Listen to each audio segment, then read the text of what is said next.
Hello, everyone, and welcome back to the Unexplained Diaries. Here on this channel, I share real life encounters with beings from beyond the skies to help you unwind and drift off to sleep. Before we dive in, I would love to hear from you. Leave a comment and let me know where you're tuning in from. Now, find a comfortable spot, relax, and let's begin.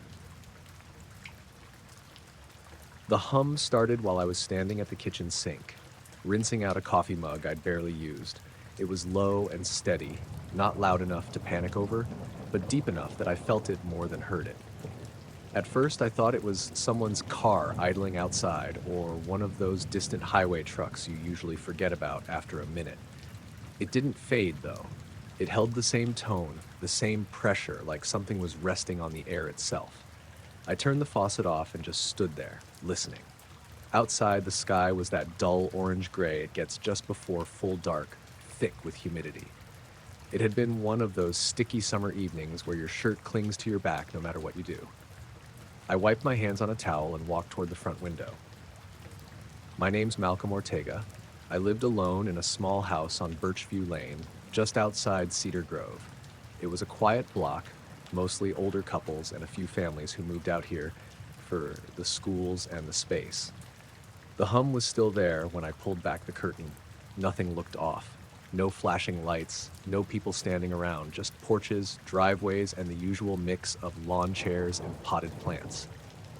Mrs. Hawthorne across the street was out watering her flowers, head down, hose looping around her feet.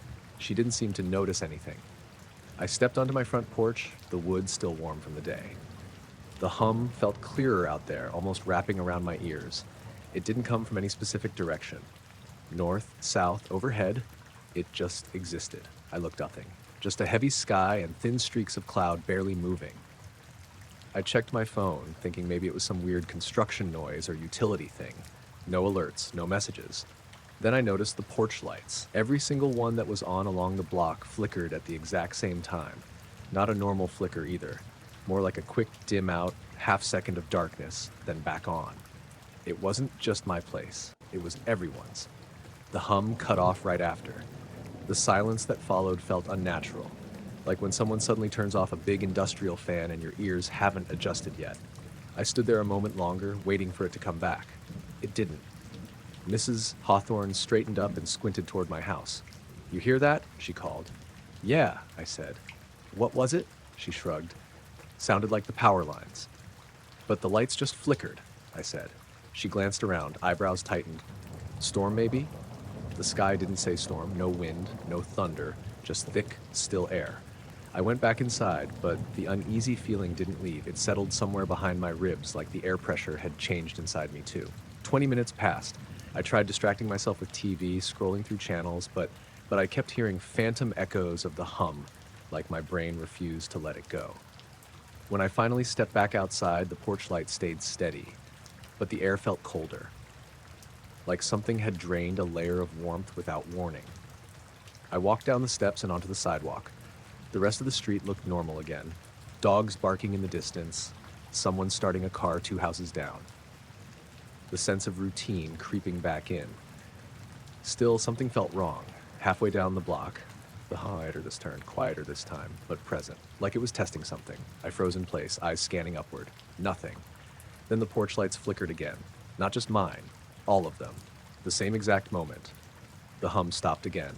I swallowed hard and exhaled slowly. A neighbor, Jonah Ramirez, stepped out onto his porch, keys dangling loosely from his hand. "Did you see that?" he asked. "Yeah," I said. "Twice now." He shook his head. "Transformer, maybe? Wouldn't it just cut power instead of doing that?" I said. He didn't answer, just stared down the street like he expected to see someone explaining it. The sky had shifted darker now. Not night yet, but close. I started walking back toward my porch, feeling that same pressure again, maybe even heavier. Like being watched, but not directly. More like being noticed. As I reached my driveway, I heard it again. This time it wasn't constant. It pulsed. Low, low, slightly higher, then flat again. I turned slowly, scanning the roofs, the tree line, the empty stretch of road leading toward the hill. Behind the cloud cover, something brightened faintly, almost like light pushing through fabric. Not lightning. Too smooth, too steady. The hum stopped mid-cycle. Every porch light flickered again. And I noticed something else. The air itself had gone still, not a leaf moving, no breeze. I stepped back instinctively, one foot bumping the edge of the top stair. For just a second, above the houses, there was a pale glow sliding sideways behind the clouds. No hard edges, just a soft brightness that didn't behave like planes or satellites. It glided, paused, then continued. I tried to focus on it, but it thinned out, blended into the sky, and disappeared. The normal world slowly reclaimed its sound. Wind brushing leaves. Crickets starting again. Someone laughing with their phone on speaker somewhere down the road. My porch light didn't flicker again. I went inside, locked the door more out of habit than fear, and leaned against it, trying to steady my breathing. My heart wasn't racing, but it felt heavier than it should have.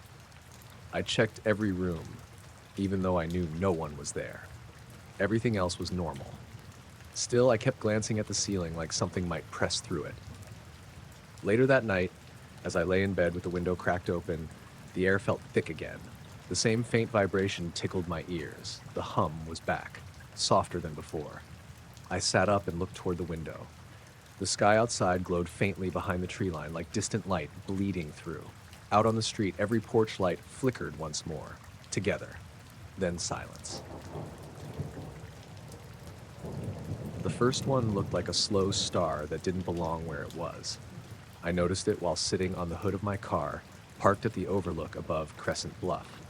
It was just past midnight, warm and a little windy, the kind of night where you could still smell the dry grass even after dark. I'd come up there to clear my head after a rough shift. Nothing dramatic, just needed some quiet. My name's Marco Hensley. I lived a few minutes outside town in a rental off Route 18. This overlook sat on a rise that faced miles of low hills and farmland. I'd been up there plenty of times. Normally you'd see planes, satellites, the occasional slow drone from someone messing around. This wasn't any of those. The light moved sideways, stopped, then shifted diagonally. Clean, deliberate motions. It didn't blink. It didn't leave a trail. It just slid across the sky like it was tracing lines only it knew. I leaned forward, resting my elbows on my knees, watching closer. Then another light appeared to the left, same brightness, same distance. It moved in the opposite direction but matched the first one's pace perfectly. After a few seconds, both lights arced into a loose circle, then cut through the middle of it, at right angles, geometric. That was the only way to describe it, like someone sketching shapes on invisible glass. I pulled my phone out, aiming the camera upward, but the screen barely picked up anything. Just dark with a faint blur where the light should have been. In real life, it was clear as day. A third light showed up above them, a little dimmer, and that's when I felt my stomach tighten. Not panic, not full fear, just that slow creeping feeling like something had noticed me without me understanding how. The air felt heavier, like the breeze had stalled. Even the usual night sounds from down the hill seemed muted. The three lights started moving together now, forming angles that made no sense on instinct, but still looked precise.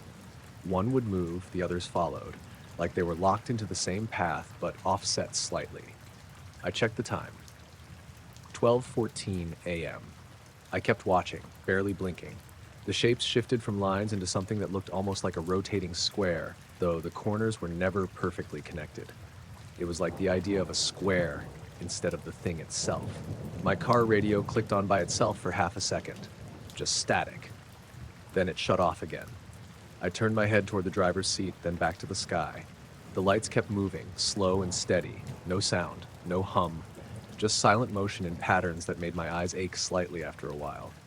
A gust of wind ran up the hill suddenly, cool and sharp, lifting dust and dry leaves around my feet. The smell of dirt got stronger. I stood up, stretching my back, still staring upward. That's when one of the lights dropped lower. Not fast, just a controlled descent. It was still far away, but now it felt closer than anything should. The other two continued their pattern while the lower one drifted off to the side, almost like it was circling the outline of the hill. My phone screen dimmed, even though it was fully charged. I tapped it, waking it again. Everything looked normal. I glanced over my shoulder at the empty stretch of road behind me. No headlights, no movement. When I looked back up, the lights had shifted formation again. Now they were aligned in a shallow curve, rising and falling in slow rhythm like something breathing. I felt stupid just standing there, but I couldn't move. My brain kept trying to attach logic to it.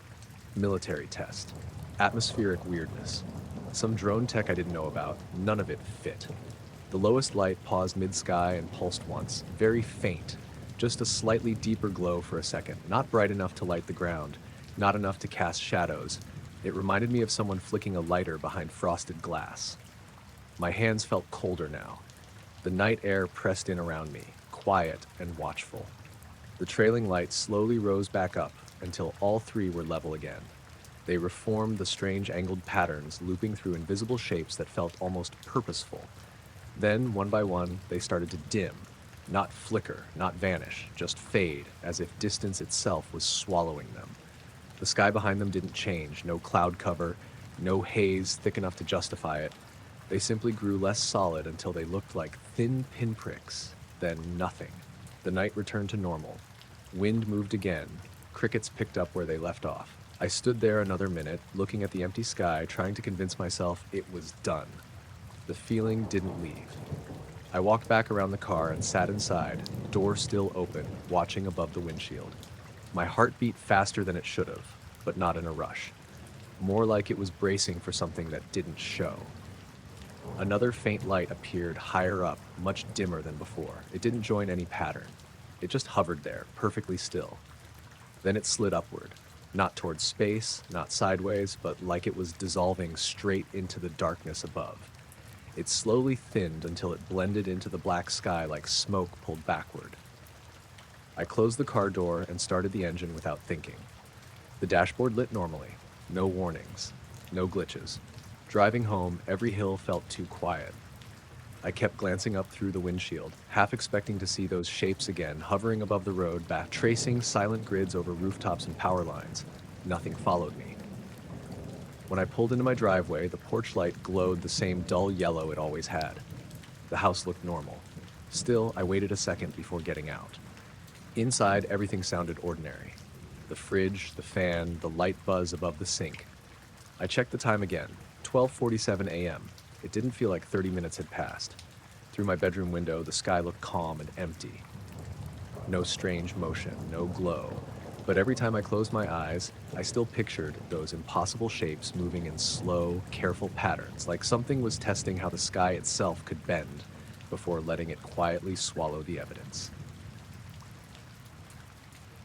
My alarm was already turned off when my eyes opened. The room was still dark, the faint blue glow from my phone resting on the nightstand barely cutting through the shadows. I reached for it, squinting, expecting the usual screen telling me to get up for work. Instead, the display showed the alarm had been silenced at 2:09 a.m. I stared at the time for a second, trying to line it up with reality. I hadn't woken at 2:09. I knew that. I'd gone to bed around 11, fell asleep watching some dumb cooking video, and that was it. I unlocked the phone and opened the log. It clearly said alarm dismissed, 2:09 a.m. No record of me hitting snooze, no accidental screen swipe, just off. My name's Eli Mercer. I rented a small place in Harbor Point, one of those quiet coastal towns that looked peaceful on postcards but felt almost too still at night. My bedroom window faced the water, and usually I could hear the slow slap of waves against the dock across the road. That morning, it was silent. I sat up slowly and listened. No wind, no gulls, no distant traffic. The air inside felt strangely heavy, almost warm despite the cool forecast. The digital clock on my nightstand said 6:17 a.m., so nearly 4 hours had passed since that alarm activity. I rubbed my face and checked the phone again, half expecting the log to update or correct itself. It didn't. A tight, unsettled feeling crept up my chest. I swung my legs over the side of the bed and stood, walking toward the window. The fog outside was thick, rolling in from the bay in low waves, muting the world into pale gray shapes. The dock lights were still on, glowing soft and hazy through the mist. That's when I noticed it. A pale light hung low over the water, hovering just above the shoreline. Not a boat light, not a reflection. Something. Separate. It drifted slowly to the right, silent, smooth, unbothered by the fog around it. I pressed my forehead lightly against the glass, eyes following it. The light continued gliding, maintaining the same height and speed, almost sliding along an invisible track above the surface. No ripples disturbed the water below it. No sound accompanied it. A faint pressure built behind my ears, like when the air changes before a storm. I whispered, "Okay, what is that?" even though no one was there to hear it. The glow dimmed slightly, then slipped deeper into the fog and vanished. The silence closed in again. I stood there another minute, phone still in hand, trying to shake the unease crawling under my skin. Finally, I walked to the kitchen and poured a glass of water, hoping routine might settle whatever this was. As I set the glass down, the phone buzzed. Still no signal. I checked the Wi-Fi. Full bars. The internet worked fine, but cell service read 0. That didn't happen in the apartment. Ever. I glanced back into the hallway. The air felt heavier than before, almost like the room was holding its breath. I tried to remember anything from the night, anything at all that might explain the log showing I'd turned off my own alarm. Nothing came, just sleep. Or what I thought was sleep. A few minutes later, there was a soft thump from outside, not loud enough to startle, but heavy enough to notice. I walked to the front door and cracked it open. The hallway lights flickered once, then steadied. Outside, the fog hugged the railings and steps. I stepped onto the narrow balcony and scanned the horizon. Nothing moved. No glow, no sound, just the faint drip of water from the eaves. My downstairs neighbor, Clara, opened her door across the walkway, hair messy and eyes tired. "You hear anything weird last night?" she asked. I hesitated. "Like what?" Thought I heard footsteps up on the roof around 2 or 3. Figured it was raccoons or something. My stomach tightened. "Yeah," I said carefully. "I heard something too. Not sure what it was." She yawned and nodded. "Probably nothing," she muttered, already turning back inside. But the way she said it didn't carry much confidence. I went back into my place, closing the door softly behind me. The quiet returned, thick and unsettling. Later that morning, I drove to the grocery store. The sky stayed overcast, fog flashing in and out across the road. Everything felt normal again on the surface. Cars moved, people walked dogs. Life kept its usual rhythm. Still, a faint sense of being out of step followed me. When I returned home around noon, my phone finally showed signal again. No new messages, no missed calls, nothing out of place. That night, I set my alarm carefully and placed the phone face up on the nightstand. I wanted proof. I wanted to know if I was somehow doing this to myself. Sleep came slowly. Sometime after midnight, I woke unexpectedly. The room felt warmer than before, almost stale. A faint hum pressed lightly into the silence, like vibration through the walls rather than a sound. My eyes opened halfway. The phone screen glowed softly. 2:09 a.m., and the alarm slider was halfway moved, as if someone had just brushed it. I froze, breath shallow. The hum intensified slightly, then faded. Through the sheer curtain, a thin, pale light traced slowly across the fog outside, just beyond the window frame. Not entering, not directly shining in, just passing. I turned my head to watch it. It moved steadily past the glass, stayed visible for a few seconds, then disappeared beyond the building. The air cooled again. The hum dissolved. The phone screen dimmed back to black. I checked the alarm. It was off. My hand trembled slightly as I locked the screen. I lay there the rest of the night, staring at the ceiling, afraid to blink too long. Morning arrived without drama. The sky cleared slightly, the fog thinning down to a light haze. The world looked normal. Quiet, but normal. When I checked my phone again, the log displayed the same thing. Alarm dismissed, 2:09 a.m., no other action recorded. No calls, no movement, just interruption. I went about my day anyway, trying not to dwell on it, but every faint sound felt amplified. Every reflection against the water caught my attention. The next night, I didn't sleep much. I waited. 2:09 came and went, with no hum, no glow, no movement. But just before dawn, while making coffee, I glanced at the water once more.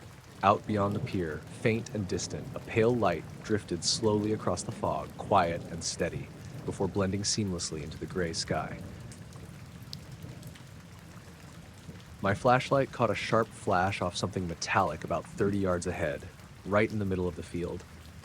It was too clean and bright to be dew or glass or the moon hitting something random. It looked solid, like the side of a car or polished steel. I stopped walking and stood there, listening. The night was quiet, the kind where even crickets sounded distant. A thin layer of clouds covered most of the sky, so there wasn't much moonlight. I clicked the flashlight again, aiming toward the exact spot. Nothing, just tall grass bending slightly in the breeze. My name's Daniel Rivas. I'd been cutting across the old Kilmer field on my way home from my cousin's place. It was a shortcut I'd taken 100 times, even at night. The farmer who owned it didn't care as long as nobody messed with the crops. It was late summer, hot all day, but the air had cooled off just enough to feel damp and heavy. I walked forward slowly, keeping the flashlight steady. My shoes brushed through the grass, leaving a narrow trail. The spot where the reflection had been looked completely normal now. No metal, no disturbance, not even flattened grass. I stood there and swept the beam in a wide arc. Still nothing. I told myself it had to be something dumb. A beer can. A broken reflector. Maybe my eyes just caught a weird angle of moisture. Even with that thought, I felt off. The air felt thicker than it should have, like my skin knew something before my brain did. I checked my phone, no notifications, no weird time changes. It said 10:47 p.m. I kept walking. A minute later, the reflection happened again. This time, closer, maybe 20 feet ahead. It was brief but clear, that same smooth metallic gleam. I stopped again, my heart starting to beat harder than it should have. "Hey," I called out, half expecting some drunk neighbor or teen to answer back. Nothing responded, no movement, no wind picking up. Just that quiet stretch of rural land with the faint outline of the tree line in the distance. I walked forward, slower this time, my flashlight shaking just slightly. Every step felt heavier, like the ground was softer than usual, even though it wasn't. When I reached the spot, the grass was untouched again. No object, no mark, no sign anyone had been there. Not even a footprint. Behind me, the field was darker than before. The ambient glow from the town lights felt dimmer, like the darkness had grown closer without me noticing. Then I heard it, a low hum. Not loud, not sharp, just a soft vibration that sounded like it was coming from everywhere. It wasn't mechanical exactly, more like a pressure in my ears. I turned slowly in a circle. The sound didn't change. My flashlight flickered once, then steadied. A few steps further, the hum deepened just a little, enough that I noticed it even through my breathing. I aimed the light toward the tree line again and saw movement. Not fast, not slow, just a subtle shift in shadow that didn't belong. It wasn't a person, it wasn't an animal. It was like a shape that didn't fully catch the beam, as if the light wasn't sure how to touch it. I squinted, trying to force focus. It didn't feel threatening exactly, just wrong. The hum grew quieter. Then the metallic reflection hit again, this time off to my right. I turned fast, heart jolting. Empty grass, no object. My breathing sounded too loud in my own ears. I felt exposed, like the field had suddenly opened wider than it ever had. I checked my phone again, 11:06 p.m. It hadn't felt like that much time passed. The humidity pressed against my skin, sweat trickled down my side even though I wasn't moving much now. And then something shifted overhead. Not a bird. Not wind, just the faintest movement in the clouds where they bulged slightly downward and held there for a second longer than they normally would. A dull glow pulsed behind them. Not bright, just enough to notice. The hum stopped. The glow drifted sideways, smooth and steady, then thinned until it disappeared completely. All at once, the normal sounds of night returned. Crickets, distant traffic, a dog barking somewhere closer to the road. The air felt lighter again, like a door had been cracked open and closed without me seeing it. I stood there another minute, trying to convince myself I hadn't seen anything meaningful, trying to replay it logically. Metal reflection, weird lighting, fatigue, overactive imagination. I started walking again, faster now, not quite running, but close. The field no longer felt like a shortcut, it felt like dead space. Halfway across, the hum returned for just a second, softer than before. Enough that the short hairs on my arms lifted, then silence. The path near the road came back into view, gravel crunching under my shoes as I stepped out of the grass. Streetlights flared slightly in the distance, normal and reassuring. I looked back once. The field looked the same as it always had, flat, uneventful, just grass and shadow. No shimmer, no glow, no shape. I walked the rest of the way home without stopping. Inside, I locked the door and leaned against it, trying to slow my breathing. The house creaked the way it always did. The fridge hummed. My phone still showed 11:06 p.m. I stared at the screen longer than I needed to. Outside, through the window, the sky settled back into its usual quiet. No glow, no movement, But every time I closed my eyes, I could still see that flash of smooth metal sitting in an empty field that never showed what it belonged to. The power went out right as I was rinsing a mug in the kitchen sink, and everything dropped into that dull, heavy quiet you only notice when it happens all at once. No fridge hum, no heater, no little buzz from the overhead light, just stillness and the faint sound of wind pushing snow against the windows. My name's Elise Krawiec. I lived alone in a small brick house on the edge of Maple Run, a quiet suburban strip that normally felt too boring to hold anything strange. That night was already off, though. The snow had started earlier than forecast, thick flakes piling up fast, muffling the whole neighborhood like someone threw padding over the world. I stood there, hands still wet, waiting for the lights to flicker back. They didn't. I grabbed my phone and saw no signal. Not surprising. Storms messed with it sometimes. I sighed and dried my hands on my sweatshirt, stepping into the living room. That's when I saw it. A pale glow pressed through the curtains, soft and wide like a muted moonlight, but lower, closer. The curtain fabric caught the light and turned it into this faint silvery wash across the wall and coffee table. At first I thought maybe one of the neighbors had a generator or a truck had pulled up outside, but the glow didn't flicker or move. It just sat there, steady and calm. I walked closer, heart tapping faster in a slow, annoyed rhythm. "Hello?" I muttered, feeling dumb immediately. The street outside should have been dark. During outages, the whole block usually dipped into total black. But this light didn't feel like street lighting. It didn't hum. It didn't streak. It didn't cast shadows the way headlights did. It just existed. I pulled the curtain back slightly, expecting to see a car, maybe Todd from across the street checking on his snowblower or some utility truck parked crookedly. There was nothing. Snow covered the sidewalk, pristine and smooth. No tire tracks, no footprints. The glow wasn't coming from any visible source. It just hung there, suspended a little above the street, like a hovering fog that shone instead of clouded. My breath fogged the glass as I stared. A faint blur shifted inside the glow. Not a shape exactly, just a slightly darker patch moving lazily from one side to the other. It reminded me of how fish sometimes move behind cloudy water. I stepped back. Something about the silence bothered me more than the light. No cars, no wind anymore, not even the distant crunch of someone walking their dog. The heating kicked off completely, and the house dropped a degree fast. I wrapped my arms around myself and kept watching.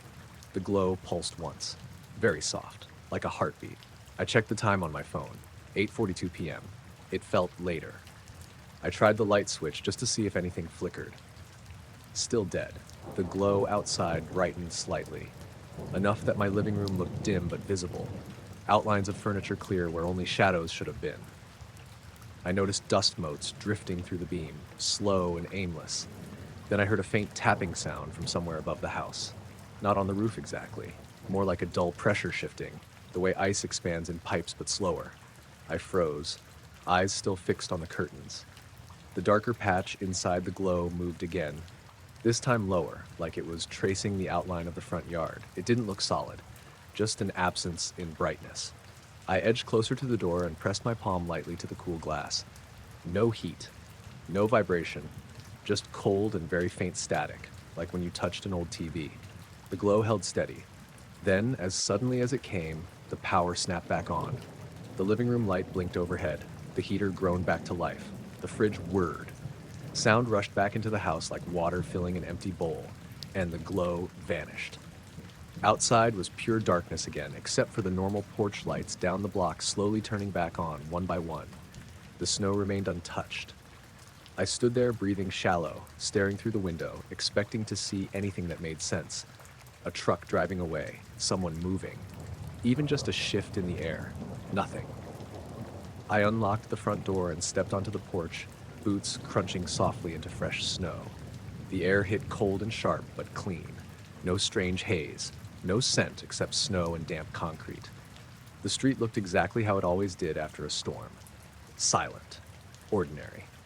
I walked a few steps down the path and studied the area where the glow had been, but the ground showed no tracks, no melted spots, nothing flattened or disturbed. My phone buzzed suddenly with a missed text notification from my sister, Mara, sent 40 minutes earlier. I hadn't heard it come through. I checked the time again. 9:07 p.m. I didn't remember 40 minutes passing at all. I headed back inside, locking the door behind me and flipping the porch light back off. The house felt normal again, but heavier somehow, like the walls had absorbed something and didn't know where to put it. I sat on the couch, staring at the curtained window, waiting for the glow to return. It didn't. The snow kept falling outside, steady and dumb, soft flakes catching faint reflection from the street lamps. Cars passed occasionally now, tires hissing over the wet road. I tried distracting myself, scrolling through my phone, reheating my tea, anything that made the night feel routine again. Every few minutes I glanced toward the window. Nothing. Close to midnight, I finally forced myself to turn in. The bedroom was colder than usual, but not unbearable. I left a small lamp on, just enough to break the dark. When I slid under the blankets, I noticed the faintest flicker of pale light sweep across the opposite wall, like a reflection from a passing mirror. I rolled to face the window. Outside, far above the rooftop, something pale drifted slowly across the snow-heavy clouds. Dim enough, I almost thought I imagined it. It moved smoothly, then thinned and blended into the gray sky until it became another layer of night. My alarm clock read 12:03 a.m. The power stayed steady. No flickering, no more tapping sounds, just quiet and the slow hum of normal life. I lay there until my breathing evened out again, listening to the heater cycle, the distant hush of trees shifting under snow. Everything stayed where it belonged. By morning, the street looked ordinary. Plows ran through early, neighbors brushed off cars, dogs pulled at leashes, and no one mentioned anything strange. But I kept thinking about that soft glow pressing through my curtains, calm and patient, like it had been waiting for something I didn't understand. I was halfway through telling Naomi about the weird customer from earlier when the wind just stopped. Not slowed, not softened. It cut out like a switch had been flicked somewhere above us. We were walking along the old coastal path that wrapped around the cliffs near Sandmere Point. The kind of place locals swore they loved, but rarely actually used. It was late afternoon, the sky heavy with gray clouds that kept threatening rain but never committing. The ocean below was restless, dull steel blue, waves smacking the rocks in slow, tired rhythms. I noticed the silence first, then the way my hair fell flat against my neck. Naomi stopped too, squinting up. "That feels weird," she said. I looked overhead. The clouds were still moving, sliding west like normal weather, thick and layered, but the air around us stayed dead. The grass stopped bending, the faint salt smell just hung there. No breeze at all. Naomi laughed it off. "Storm's playing games," she said, and kept walking. I followed, but something about it stuck to me. The way everything else kept going, but the wind. Like the space around us wasn't paying attention. A few steps later, the distant waves sounded muffled, like someone threw a heavy blanket over the shoreline. Our footsteps on the gravel path felt louder than they should have been. We kept talking, but it felt forced now. Naomi's voice echoed slightly, even though there was nothing around to bounce the sound back. Halfway down the path, the air grew warmer, not humid, just wrong, like standing too close to someone else's breath. "Do you feel that?" I asked. She nodded, rubbing her arms. "Yeah, I hate this place sometimes." Ahead of us, near the point where the trail narrowed, I noticed the fog rolling in faster than before. Not from the water, but along the cliffs themselves. Thick, pale mist curling over the rock ledge like smoke slipping downward. But even that fog wasn't moving the air. When we reached the narrowing, Naomi slowed. "Let's just turn around. This is creeping me out." That's when everything went quiet. Not just the ocean, not just the wind, no birds, no distant traffic, no waves, just this hollow silence that felt like standing inside a sealed box. I looked around, heart thudding slow and heavy. Above us, the clouds kept drifting, but directly overhead, there was a break forming, a wide oval stretch where the gray thinned out. The edges of it looked smoother than natural. Naomi noticed it too. "Is that normal?" We stood there, shoulders tense, both staring up. In the center of that thinning patch, the light shifted, just slightly. A pale, muted brightness growing through, not sunlight, not moonlight. It didn't cast shadows, it just made the sky look thinner. Then the humming started. Low, steady, barely audible at first, like a distant power line, but there were no towers nearby. It vibrated faintly through my chest, not loud enough to hurt, just enough to register. Naomi swallowed. Do you hear that? I didn't answer. I only nodded. The light above pulsed once, soft and hazy like a slow inhale. My phone buzzed in my pocket. I pulled it out automatically, but the screen showed no signal, no clock, no anything. Just black. That doesn't make sense, I muttered. Naomi stepped closer to me, eyes wide, mouth slightly open. We should go. But neither of us moved. The humming deepened, not louder, just heavier, like it pressed down on everything. My ears felt full, like altitude sickness creeping in. The clouds outside that oval continued their normal drift, but the ones forming the shape held perfectly still, like frozen cotton pulled tight over invisible structure. Then something darker slid behind it. Not a shape with edges, just a deeper shadow, passing under the thin light as though something massive drifted across the underside of the clouds. Naomi whispered, "What is that?" I didn't know. I still don't. It moved slowly, deliberate, as if gliding, and as it passed overhead, the air pressure shifted. I felt it in my jaw, my sinuses, like standing near a large truck, but without noise or wind. My heartbeat felt too loud in my own ears. The humming paused. Absolute silence again. Then a sharper vibration rippled through the ground beneath us, subtle but real. Gravel shifted under our shoes. I finally tore my gaze downward, just out of instinct, and noticed the tall grass to the side was standing perfectly upright, not swaying, not reacting, like it was pinned in place. When I looked back up, the pale light had dimmed slightly, but the darker mass was still there, stretching long, shapeless, slow.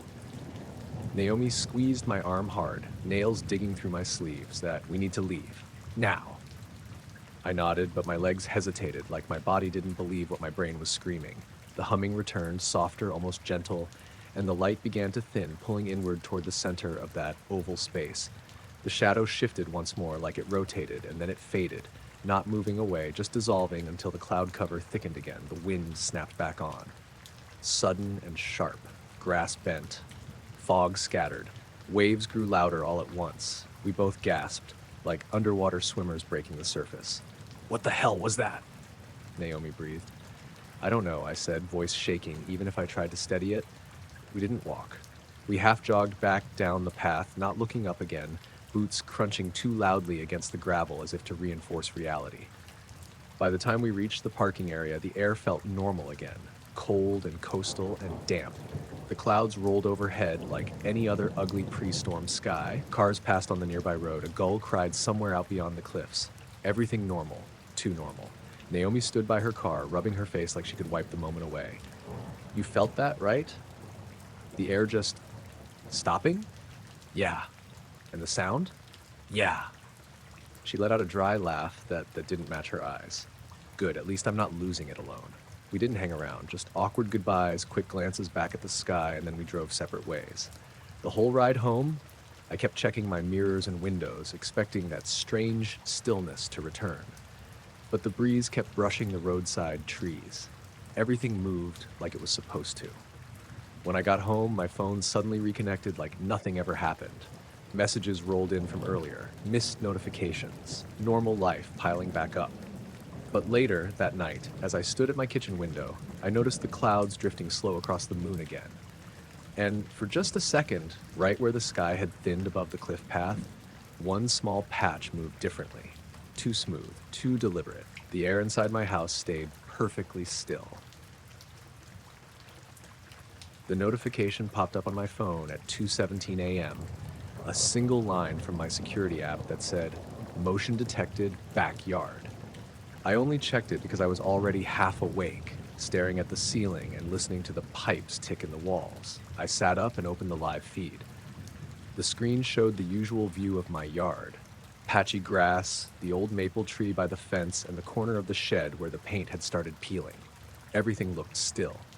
No raccoons, no stray cats, no person creeping around, just the faint glow from the neighbor's porch light bleeding in from the side.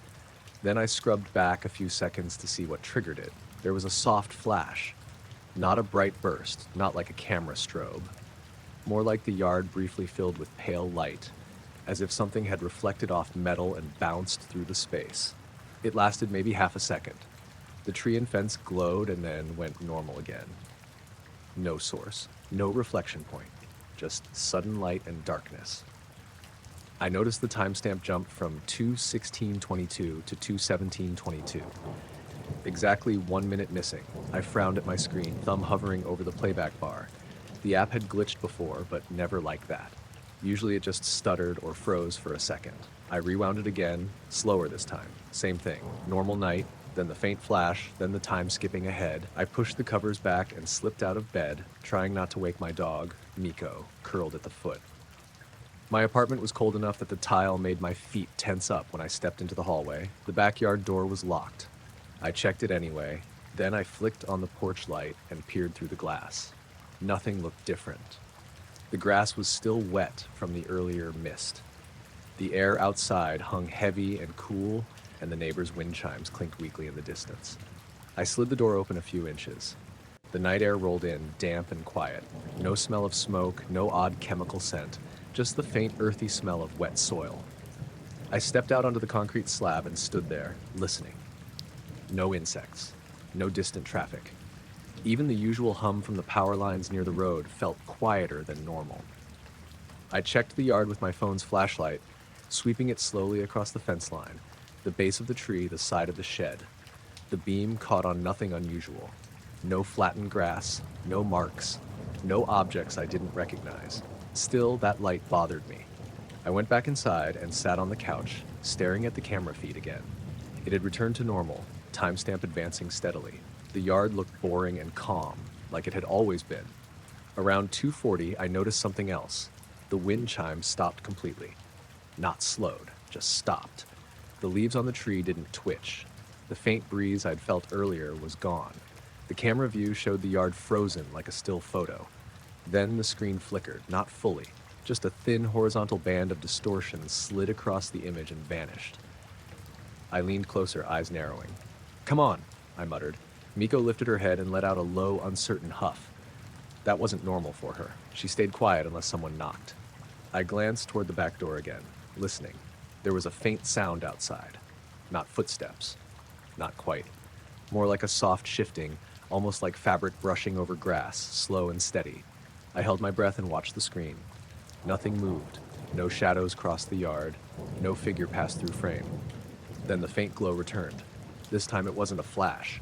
It hung for a second, illuminating a patch of grass near the fence about 5 feet in diameter. It didn't cast hard shadows, just a dull, pale wash of light that felt slightly out of place. The timestamp flickered again, 2:41 to 2:42:3. Another missing minute.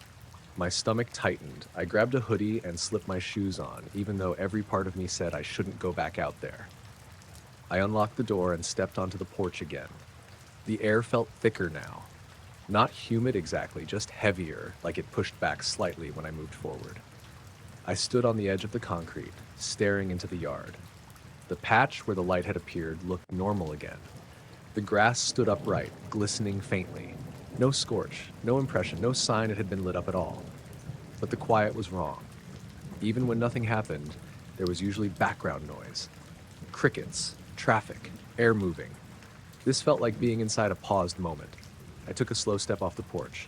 The grass gave a soft crunch under my shoe, and the sound seemed louder than it should have been. I moved another step closer to the fence and waited. A low hum pulsed through the air, not loud, barely there, like a distant engine miles away, except it didn't rise or fall. It just existed, steady and flat. I glanced upward. The sky was cloudy, low sheets of gray drifting lazily over a barely visible moon. No aircraft lights, no stars. The hum faded, and the air went dead still again. I backed up toward the porch, unease settling deeper in my bones. Inside, I checked the camera once more. The feed had stabilized. No glow, no flicker, just the yard as it always looked. I didn't sleep much after that. Every tiny sound made me shift my eyes toward the back door. Miko refused to leave my side. By morning, the sky had turned pale and hazy, the kind of gray that made everything feel muted. I stepped outside with a mug of coffee and looked around for anything out of place. The yard looked entirely ordinary. No marks, no dents, no broken plants, not even disturbed dirt. I pulled up the recording again on my phone as I stood there. The flashes and skipped minutes remained. Everything in between showed the yard waiting, empty and unbothered. Around 9:30, I noticed the maple tree casting an odd shadow line across the lawn. perfectly straight, sharper than the others. It slowly softened as the sun shifted, then disappeared. I told myself it was just the angle of light. Still, I left the camera app open all day. Nothing else happened. No alerts, no strange flashes. By evening, I almost convinced myself the whole thing had been a system glitch mixed with poor sleep. But when I checked the yard one last time before bed, I noticed the grass near the fence swayed slightly, even though the rest of the yard remained still. No wind, no sound. Just that small patch moving slowly, like something had passed through it moments before. I watched it for a long time until it stilled again. The camera stayed silent through the night after that. No more flashes, no skip time. But every time I glanced at the dark window, I had the uneasy sense that something had already figured out how my yard looked from above and was deciding when to come back. The light had just turned red at the corner of Vesper and Langley, and I was sitting there waiting, half listening to the radio and half watching the sky through my windshield. It was close to midnight, late enough that the city had thinned out, but not empty. I'd just left my cousin Bryce's place after helping him move a couch that barely fit through his stairwell, and my shoulders still felt sore and stiff. The air outside was warm for October, dry and heavy, like it couldn't decide if it wanted to cool off or hold on to summer. My name's Kieran Solis. I lived on the east side of town, the kind of neighborhood where porch lights stayed on all night and most people pretended they didn't know each other. I leaned back in the driver's seat, drumming my fingers against the steering wheel, watching the moon hang low and yellow over the buildings. It looked full, bright enough to cast faint silver lines over the tops of parked cars. Then it started to dim, not like a cloud sliding over it. It just muted slowly, like someone turning down a dial. The edges stayed sharp, no haze, no color change around it, just less light. I squinted and leaned forward slightly. That's when the shadow crossed it. A dark shape moved cleanly across the surface of the moon, smooth and deliberate, not trailing, not jittery, just one long, quiet glide from left to right. Too steady to be a bird, too close to the surface to be a plane, and way too clean to be a cloud. The radio cut to static for a split second, and then returned. I didn't even notice the light had changed green until the car behind me honked. I flinched, put my foot on the gas, and rolled forward through the intersection, but my eyes kept drifting back toward the sky through the side window. The moon was normal again. Bright. Clear, as if nothing touched it. No way, I muttered. I slowed on purpose, letting the next car pass around me as I craned my neck upward. Nothing. The rest of the drive felt wrong, not dramatic wrong. Just that uncomfortable awareness like someone was standing behind you even when there wasn't. I kept checking my rearview mirror and the sky through my sunroof, expecting to see that same shadow sweep over the moon again. It didn't. By the time I pulled onto my street, my pulse had sped up without me realizing it. I parked and sat there a moment, engine idling, staring through the windshield at my quiet little block. Everything looked normal. Too normal. I turned the car off and stepped out, the night air cool against my arms. A dog barked somewhere down the road. A porch light flickered. The distant hum of traffic bled in from the main avenue. I glanced up again, squinting between rooftops. The moon shone steady and round, no trace of interference. Inside my apartment, the air felt stale, like it needed to circulate. I opened the kitchen window slightly and poured myself a glass of water, trying to shake off the weird tightness sitting high in my chest. Told myself it was probably just a passing plane or a trick of perspective. Still, I couldn't stop replaying that moment in my head. The way the shadow moved, the way the moon dimmed first. Like it knew something was about to pass in front of it. I sat on the couch and flipped on the TV mostly for background noise. Some late-night infomercial rambled on, but I barely processed a word. 10 minutes passed, maybe 15.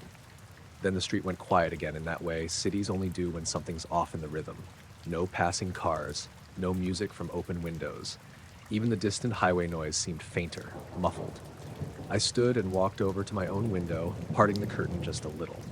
The moon hung slightly higher now, glowing pale and calm. A moment later, it dimmed again. Not as much as before, but enough that my breath caught, and then the shadow returned. This time it moved slower, broader. like it stretched further across the surface, covering almost a third of the moon before gliding past and thinning into nothing. The air outside felt strangely still. The trees along the sidewalk didn't move at all, even though they'd been swaying earlier. I pressed my forehead lightly to the cool glass. There was no engine sound, no aircraft hum, no rustle of wings, just silence and that dark shape sliding across something that shouldn't be touched by anything that close. It disappeared as smoothly as it came. The moon brightened immediately. My phone vibrated in my hand where I didn't remember picking it up. The screen read 12:41 a.m. It had been 12:19 when I left my cousin's place. I didn't remember the earlier part of the drive taking that long. I stepped away from the window and walked into the hallway, heartbeat loud and slow like it was pacing itself. The overhead light buzzed faintly, then settled. Once more, everything quieted. The type of silence that didn't feel natural. Like the whole neighborhood paused without knowing why. Then I heard something outside, a soft scraping sound along the pavement, slow, dragging, unhurried. I leaned forward and peeked through the blinds again. No one was there. The street remained empty, wet-looking asphalt catching pale reflection from street lamps. No stray cats, no people, no cars creeping by. Above, the moon stayed calm and ordinary, but I couldn't shake the feeling that whatever had crossed it hadn't gone far, like it had just slipped somewhere I couldn't see anymore. After a while, the silence broke. A car passed. Someone laughed down the block. The city resumed breathing like nothing had paused at all. I shut the blinds and tried to distract myself, but every faint shadow inside my apartment felt a little heavier. Every small noise felt like it had weight behind it. When I finally lay in bed, my eyes kept drifting back to the window. I didn't pull the curtains shut. A little after 1, the moonlight slipped across my floor again, pale and steady. For a long time, nothing happened. Then the light dimmed just slightly, and a faint line slid across it, barely visible this time, like the shallowest trace of movement against something far too distant. I lay there still, watching, breathing slow, waiting to see if it would happen again. It didn't. Eventually, my eyes grew heavy. The moon returned to its normal glow. The air stayed calm. The night carried on, but the quiet felt different after that, like it had learned how to watch back. I heard the gravel crunch behind me before I even realized how quiet everything had gotten.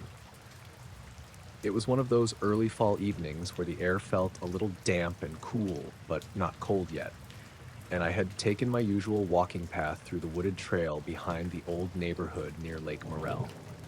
I lived a few blocks away in a small rental with peeling paint and a fence that leaned slightly, and most nights I walked the same loop just to clear my head after work.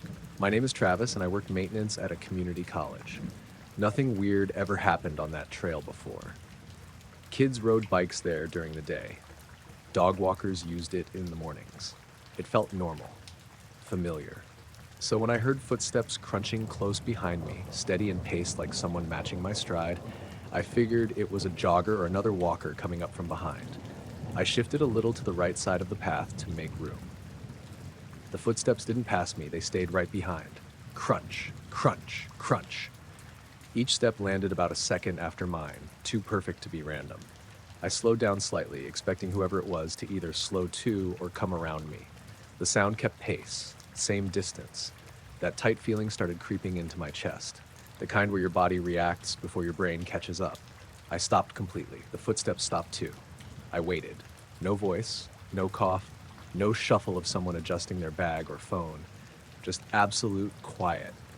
I looked over my shoulder. There was no one there.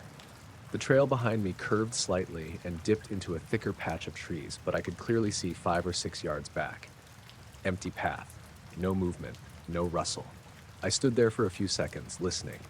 My heart picked up. The air felt heavier, almost like the humidity had thickened around me. I let out a slow breath and told myself it was just someone stepping off the path or cutting through the woods. Still, I stayed still, watching the trees. That's when I noticed a faint glow. It wasn't bright, not even sharp. Just a dim, soft light moving between the trunks, low to the ground and drifting away from the path. Almost like someone carrying a covered lantern deeper into the woods. It moved slowly and smoothly, too smooth for a flashlight beam. No shaking, no sway. I stared at it, trying to find the source. No silhouette, no outline of a person, just the light itself sliding away and fading as it went. Then it disappeared completely. The woods went dark again. Not normal dark, just flat shadow. I swallowed and turned forward, telling myself to just keep walking and not overthink it. As I started moving again, my pulse still felt uneven. The trail ahead looked the same as always, narrow and cracked in places, scattered with dry leaves and small stones. After about 30 seconds, I heard it again. Crunch, crunch, footsteps, same distance, same rhythm. I didn't even want to turn this time. I just kept walking, every sense tuned toward the sound behind me. Each step felt louder now, like the gravel wanted to announce itself. I glanced to my right, into the trees, searching for that glow again, but everything stayed dark. The path curved uphill slightly, and the tree line grew tighter. The air felt strangely still, like even the usual night breeze had backed off. The footsteps stayed perfectly matched to mine. I finally forced myself to turn around slowly. Nothing. The trail behind me looked deserted. No shapes, no outline of anyone stepping off, no hint of movement. But right as I started to turn forward again, that soft glow flickered once more behind a cluster of trees to the left. Not bright enough to light anything around it, just its own dull presence. It slid along the ground a few feet, then slowly dimmed. I stopped again, staring toward that spot. My phone buzzed in my pocket suddenly, and I nearly jumped out of my skin.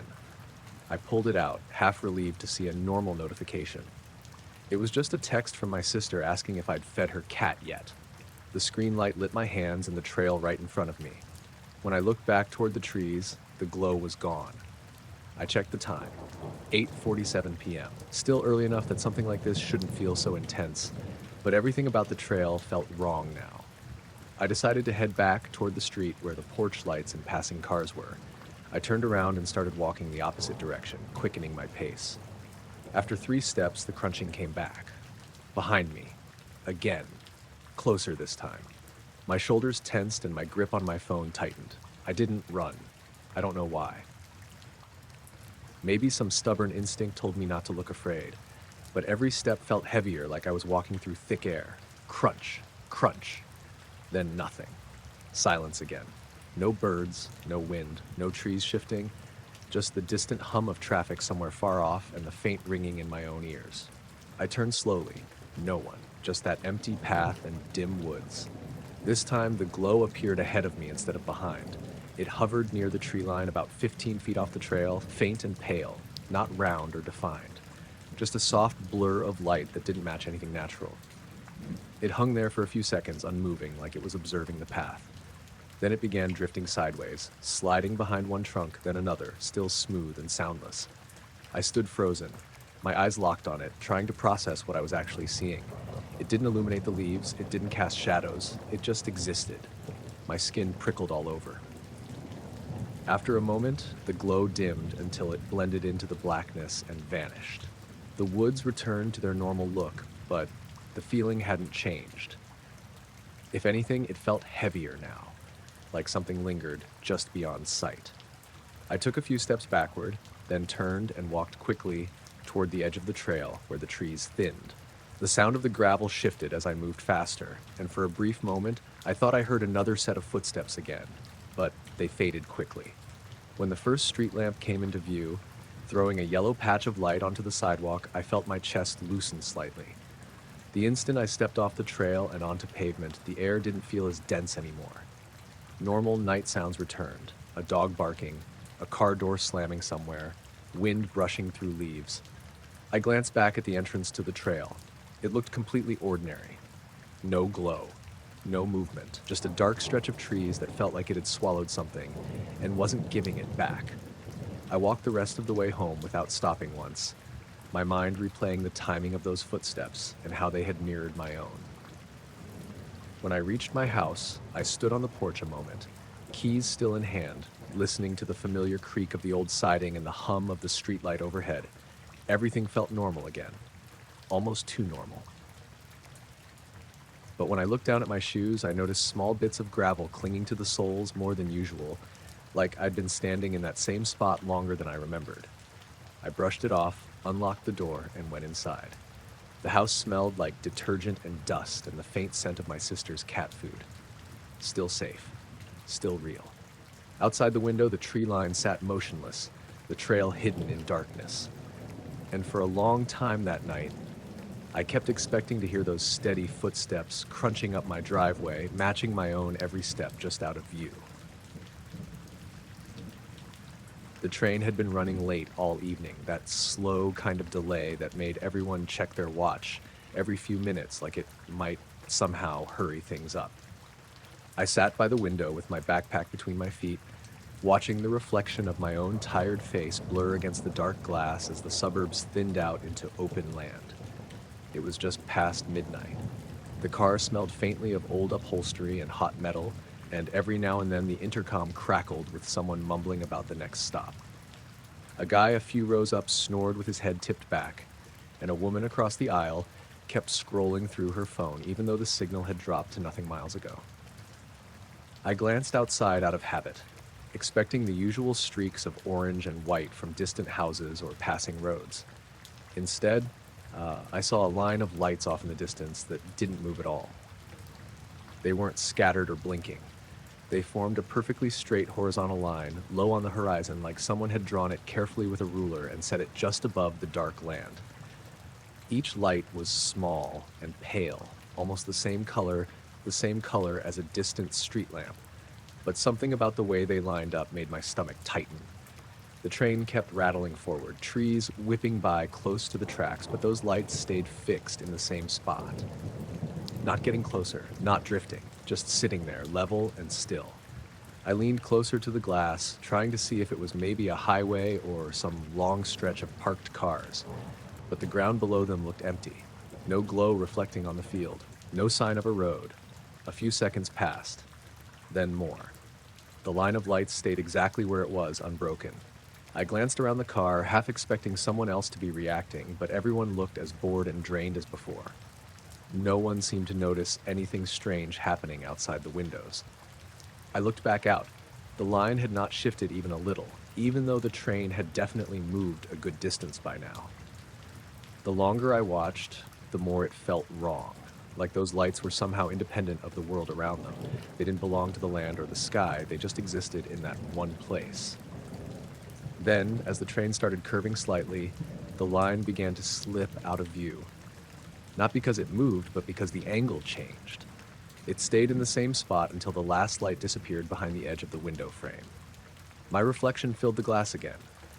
Just my tired face and the faint shine of the interior lights. I leaned back into my seat, trying to let it go. Maybe it really was some distant industrial site or a weird reflection I couldn't quite place. My brain already felt foggy from the late hour and long day. A soft vibration passed through the car, stronger than the usual rumble. Most people shifted slightly in their seats. A few bags jostled on the overhead racks. I checked outside again. This time, the lights were gone completely. Just pitch-black fields and the faint outline of trees under the cloudy sky. I told myself not to think about it too much. The track ahead started running through even more isolated land, the kind of stretch that made the night feel extra quiet. No towns, no farmhouses, just darkness. 10 minutes passed, then maybe 15. I felt the sensation again. A subtle awareness, like someone standing just behind me, even though I knew no one was. I shifted forward, pretending to stretch, and glanced around. The snoring guy hadn't moved. The woman still stared at her phone. Everyone else looked drained and half asleep. I turned back to the window. The line of lights had returned. Exact same formation, same spacing, same pale color. Still low on the horizon, still perfectly straight, but now they appeared slightly closer, though the ground under them did not brighten or change at all. The train rolled onward, the trees and brush flying past. The lights did not react. They didn't shift or flicker. They stayed fixed in space, like they were pinned there. I pressed my forehead lightly against the cool glass, trying to focus hard. No sign of a road, no reflection on the ground, no obvious structure. Just that impossible straight line cutting through the night. My pulse started to pick up. I tried to look away, but my eyes kept returning to it, like my brain refused to drop the pattern.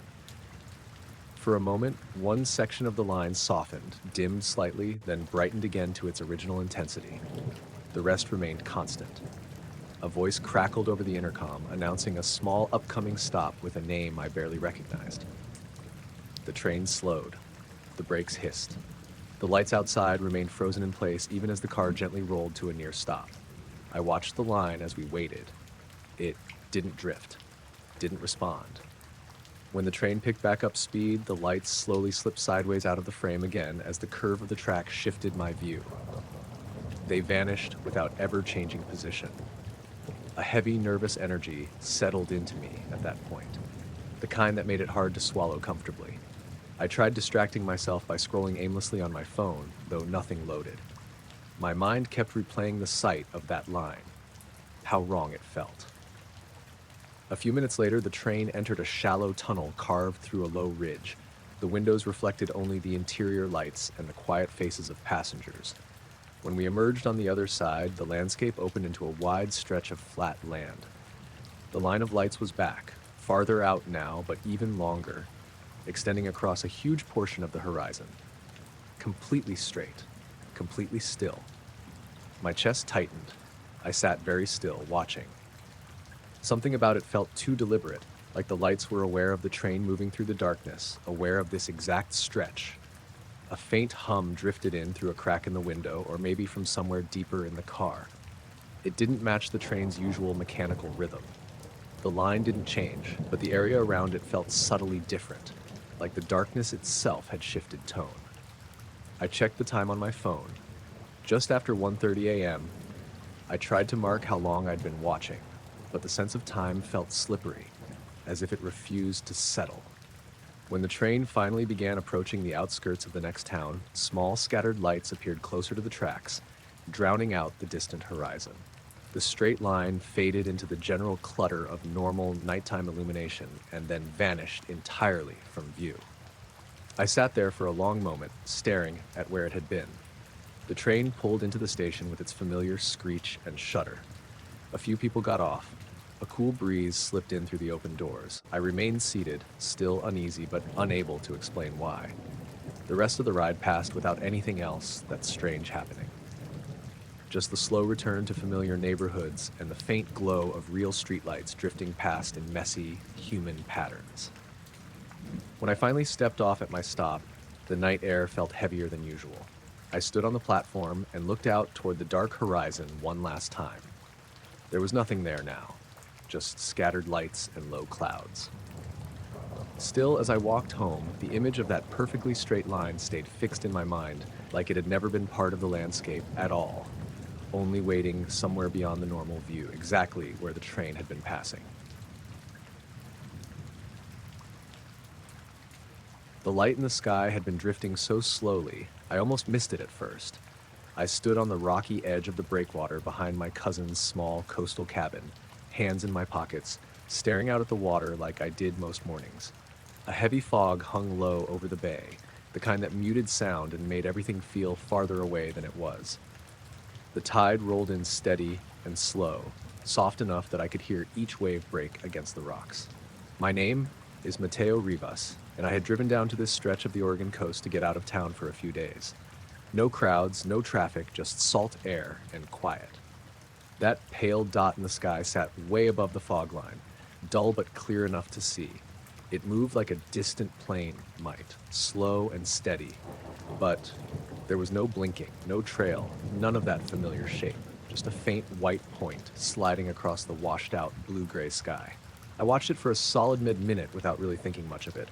Then it stopped, not slowed, not shifted direction. It just froze in place. I stood there waiting for it to move again, expecting it would slide on after a few seconds. It didn't. It stayed perfectly still, like it had been pinned there. I checked my position, tilted my head, even stepped a few feet to the side to make sure it wasn't some trick of perspective. The light didn't budge. A breeze kicked up off the water, cold and damp, carrying the faint smell of kelp and wet wood. Seabirds circled lower down, calling out like normal. Everything else felt ordinary, which somehow made the empty stillness of that light more noticeable. I pulled out my phone and zoomed in on it, but the image just blurred into a fuzzy speck that looked even less real on the screen. When I lowered the phone, it was still there, motionless. Minutes passed. I knew they did because I checked the time twice. Still no movement. The fog shifted along the shoreline, wrapping the base of the lighthouse in a soft haze. Waves rolled, the world moved, that light stayed fixed in place. A strange tension crept into my shoulders. Not panic, just a slow awareness that something about this didn't line up. Then, without warning, the light dimmed. It didn't blink out. It faded like someone turning down a dimmer switch, softer and softer until the sky looked empty again. I kept staring at that patch of space long after it disappeared, expecting it to reappear or shift or do anything to explain itself. It didn't. I stayed outside another 10 minutes, pretending I was just enjoying the view, but my eyes kept drifting back to the same spot. Nothing changed.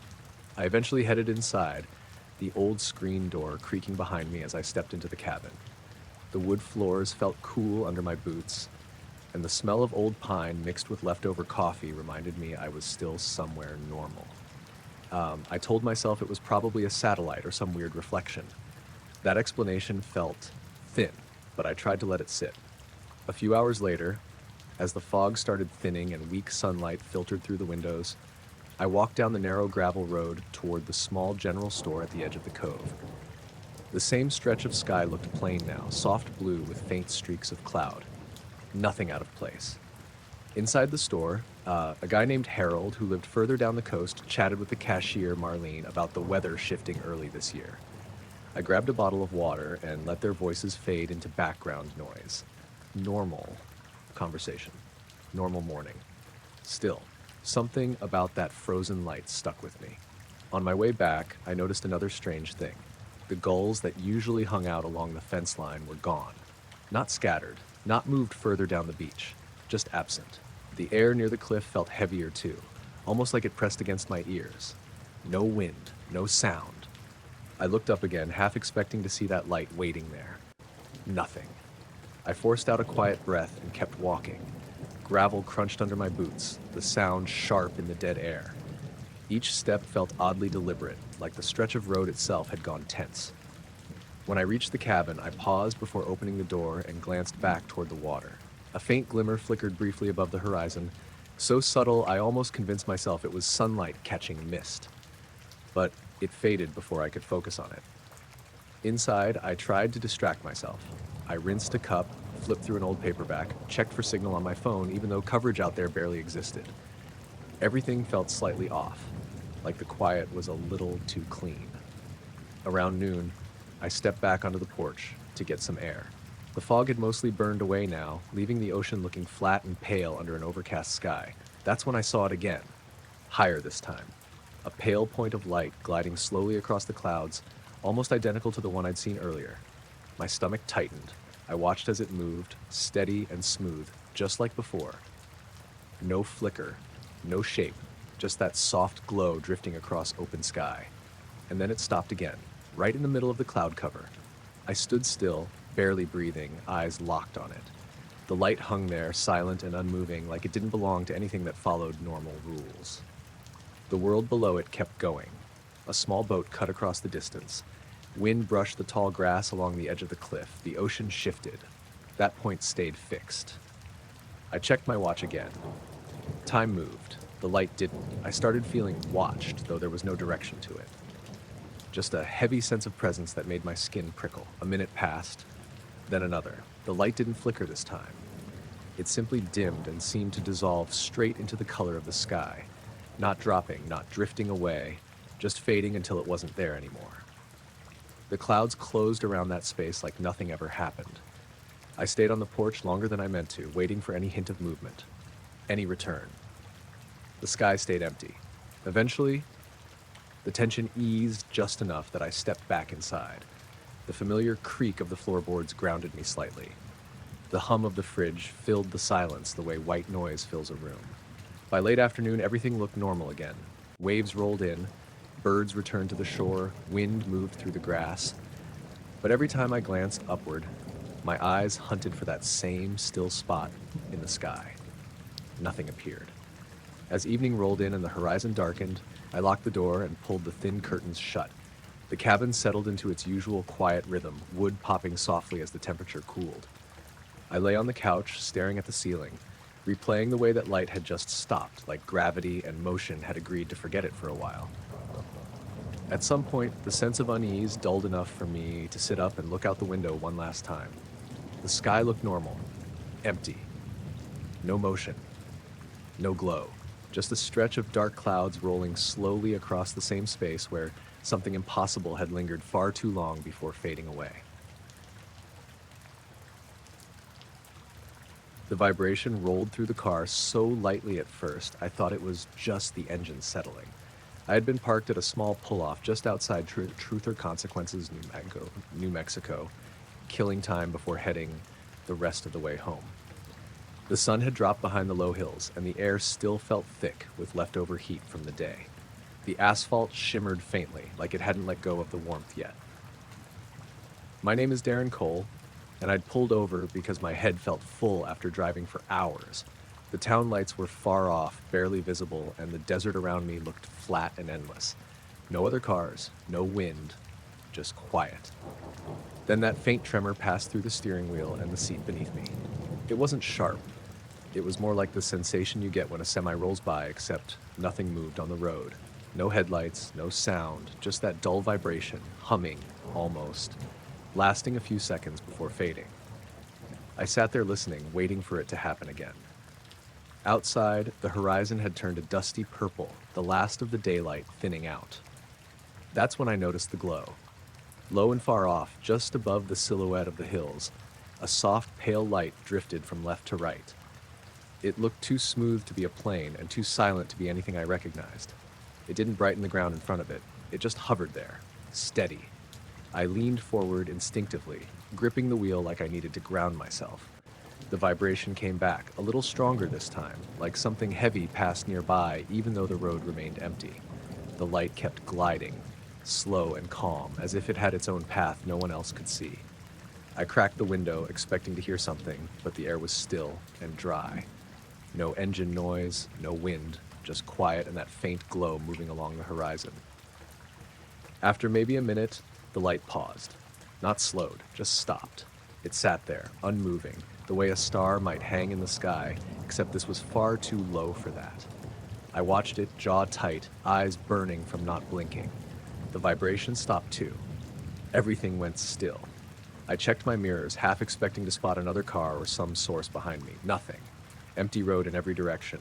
A strange pressure filled the space around the car, like my ears wanted to pop, but never quite did. My phone screen lit up with a notification and then faded again. The time read 8:17 p.m. I kept staring at that pale dot, trying to make sense of it. Was it someone using a drone?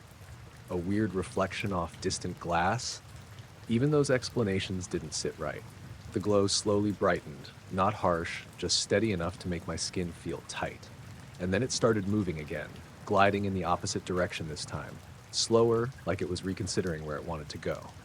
As it moved, the faint vibration returned, but softer, softer, like a distant heartbeat I could feel in the floor of the car. I opened the door partway and stepped out, boots hitting warm gravel. The air smelled like dust and sage. No sound of insects. No breeze. The glow slid just above the line where land met sky. It never rose, never dipped, just floated. Something about it made me feel watched, even though it barely felt aware of anything at all. A memory hit me suddenly, of my older brother Jonah telling me about strange lights he swore he saw once near Alamogordo when we were younger. I'd laughed it off back then. Standing there, staring at this thing, I didn't feel like laughing. The light paused again, almost like it sensed I was paying attention. I stayed still, afraid that movement would change whatever was happening. Minutes dragged by. The air felt heavier somehow, pressing down without actually weighing anything. The desert around me should have been alive with small sounds, but it felt muted, like the world had been turned down a notch. Then slowly the glow began to fade, not blinking out, just dimming, thinning, blending into the horizon until the outline vanished completely.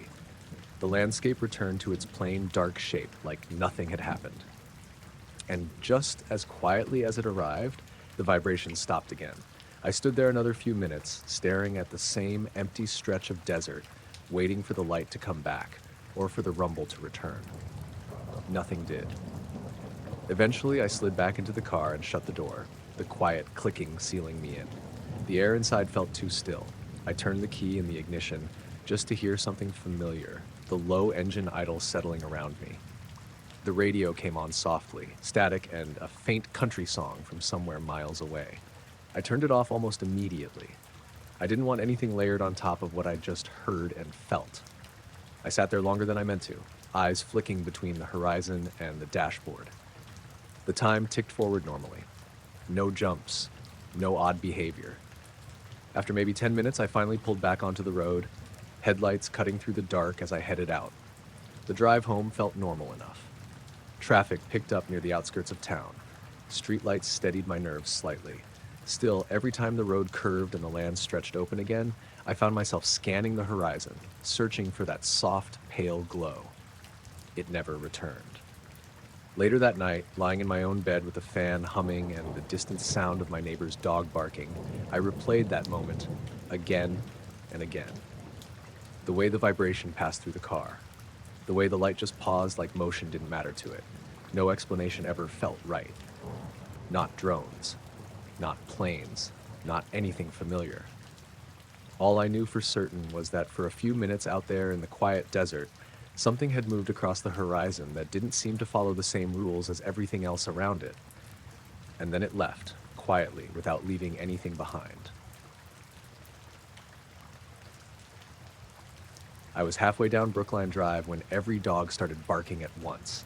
Not just one or two. Every house along the street. Sharp, frantic barking that cut through the quiet like an alarm. I stopped mid-step and looked around, expecting to see someone running or a coyote crossing the yards, but nothing moved. The streetlights glowed their usual soft yellow, and the sky above looked clear and dark. My name is Elise Morrow, and I'd gone out for a late walk because sleep wasn't happening. The air felt cool and damp, like it was going to rain later, and the pavement still held a little warmth from the afternoon. Normal night. Normal neighborhood. Except now every dog was losing it, all aimed in the same direction. I followed their line of noise and tilt, and that's when I looked up. Nothing stood out at first, just the stretch of dark sky over the rooftops. But then I noticed a slight imbalance, like my eyes weren't settling right. I focused harder and saw it, a faint, pale point hovering way higher than any drone or plane I'd ever seen. It didn't blink, it didn't move. It just sat there. The dogs kept barking, rising and falling like waves, some howling now, some whining. I felt stupid standing in the middle of the sidewalk staring up, but I couldn't make myself keep walking. A breeze should have been moving through the trees, but the leaves barely stirred. The air felt dense, like something thick was pressing down without touching me. I checked my phone to see the time, 10:41 p.m. No missed calls, no alerts. I tilted the screen upward out of habit, trying to see if it would catch anything. Nothing showed. The light above stayed steady, too clean and round to be a star. It wasn't casting a beam or flaring, just existing. Across the street, old Mr. Redford's German Shepherd slammed against his fence, barking so hard I thought it might break through. Other neighbors' porch lights flicked on and off, a few curtains shifting as people looked out. No one stepped outside. The glow pulsed once, barely noticeable, but enough to make my stomach tighten, and then it drifted an inch to the right. So slow, I almost thought I imagined it. I started walking again, not wanting to feel frozen out there. As I moved, the glow shifted too, keeping almost the same position relative to me, like it was tracking without trying to be obvious. Each step felt heavier, like the ground had softened into something thick. My breathing felt louder than usual in my ears. The dogs kept their focus locked on that spot. Even as I moved farther down the block, their barking followed the same point in the sky. Halfway toward the intersection, I realized the usual night sounds were missing. No insects, no distant cars, just barking and the soft scuff of my shoes. The pale light shuddered once, like a ripple went through it, then went completely still again. I stopped near the glazed windows of the corner house and watched it. My reflection looked pale, almost washed out. Okay, I muttered under my breath, not knowing who I was talking to. Suddenly, the barking cut off. Every single dog at the exact same moment fell silent. The quiet that followed felt wrong, like someone had reached into the air and pulled a plug. I stood frozen, staring up. The glow brightened slightly, not blinding, but enough to make the surrounding stars fade around it. I could feel a faint pressure behind my ears, the kind you get when driving through altitude changes, except I hadn't moved. My phone buzzed once in my pocket. I pulled it out. The screen lit up, but there was no notification. The time now read 10:42 p.m. It shouldn't have felt like more than a minute had passed. The light slid a few inches higher in the sky, smooth and controlled. Still no sound. No trail. No flicker except that faint, steady pulse. A low noise drifted through the air then, something almost like distant wind but not tied to any direction. It made the windows along the houses vibrate just slightly. I could feel it through the soles of my shoes. Then the dogs started again. Faster, more frantic, a different kind of bark, like fear instead of warning. The glow dimmed abruptly, then brightened again, like someone adjusting a dimmer switch. It sank just a little, then hovered in place, trembling faintly. I backed up a few steps without realizing it, my back brushing a cold brick wall. My heart thudded so hard I could feel it in my throat. A shape shifted around the glow, like a distortion, but nothing solid enough to identify. Just a suggestion of movement around something that didn't want to be seen clearly. The pressure in the air grew heavier. I felt watched, not in a human way, but in a way that felt wider, distant, indifferent. The glow began drifting slowly toward the tree line beyond the last row of houses. As it moved, the barking followed, dogs tracking it with strange precision. Their bodies pressed against doors and fences, eyes lifted, whining and snapping. I started walking too, not to follow it, just trying to get myself home faster. Every few steps I glanced up, terrified it would vanish and even more unsettled if it didn't. It reached the edge of the neighborhood and hovered there, above the brush and dark outline of trees, another pulse, stronger this time. My streetlight flickered overhead, the dogs went silent again, and then, without any hint of motion, the glow thinned and slipped upward, fading until it blended completely into the night sky. Nothing replaced it. No stars filled the gap right away, just empty darkness. I stood there, breathing shallow, waiting for any sign it might return. The dogs hesitated, whining softly, confused without their target. Slowly, one by one, they retreated back to their yards and porches. Normal neighborhood sounds crept back in. A car passed several streets over. A breeze finally stirred the leaves. I walked the rest of the way home mechanically, keys tight in my hand, eyes still flicking toward the sky every few seconds. Inside, I locked the door and leaned against it, listening to the quiet.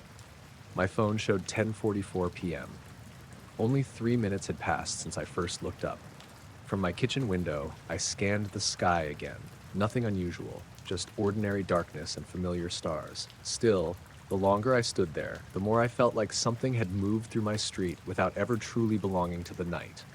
And the dogs knew long before I did.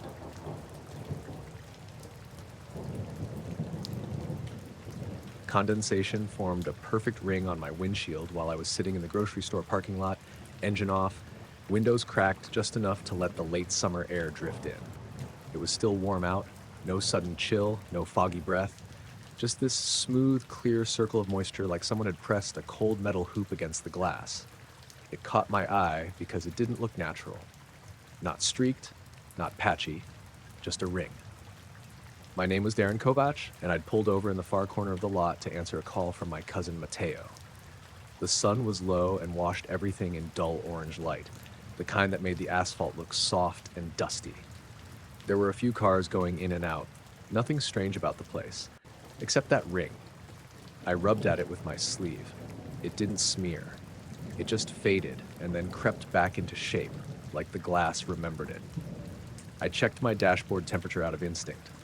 78 degrees. Normal, same as when I'd parked. Mateo was still talking on the phone, rambling about his new job and some forklift accident at work. I half listened, eyes stuck on the windshield, watching the ring slowly sharpen again. No mist anywhere else, just that circle, centered slightly to the right of where my gaze would normally rest while driving. "You okay?" Mateo asked. "Yeah, just distracted," I said. "Weird windshield thing." He laughed and kept talking, but my stomach had tightened in that quiet way it does when something feels off, but you don't know why yet. Another car rolled past behind me, a pale blue Prius, sunlight reflecting cleanly off its side windows. No fog, no rings, just normal glass. My phone crackled and Mateo's voice cut out. The screen flashed, "Call failed." I looked up to reconnect and noticed the ring on the windshield had deepened, thicker now, with tiny lines branching inward like frost patterns, but without the cold.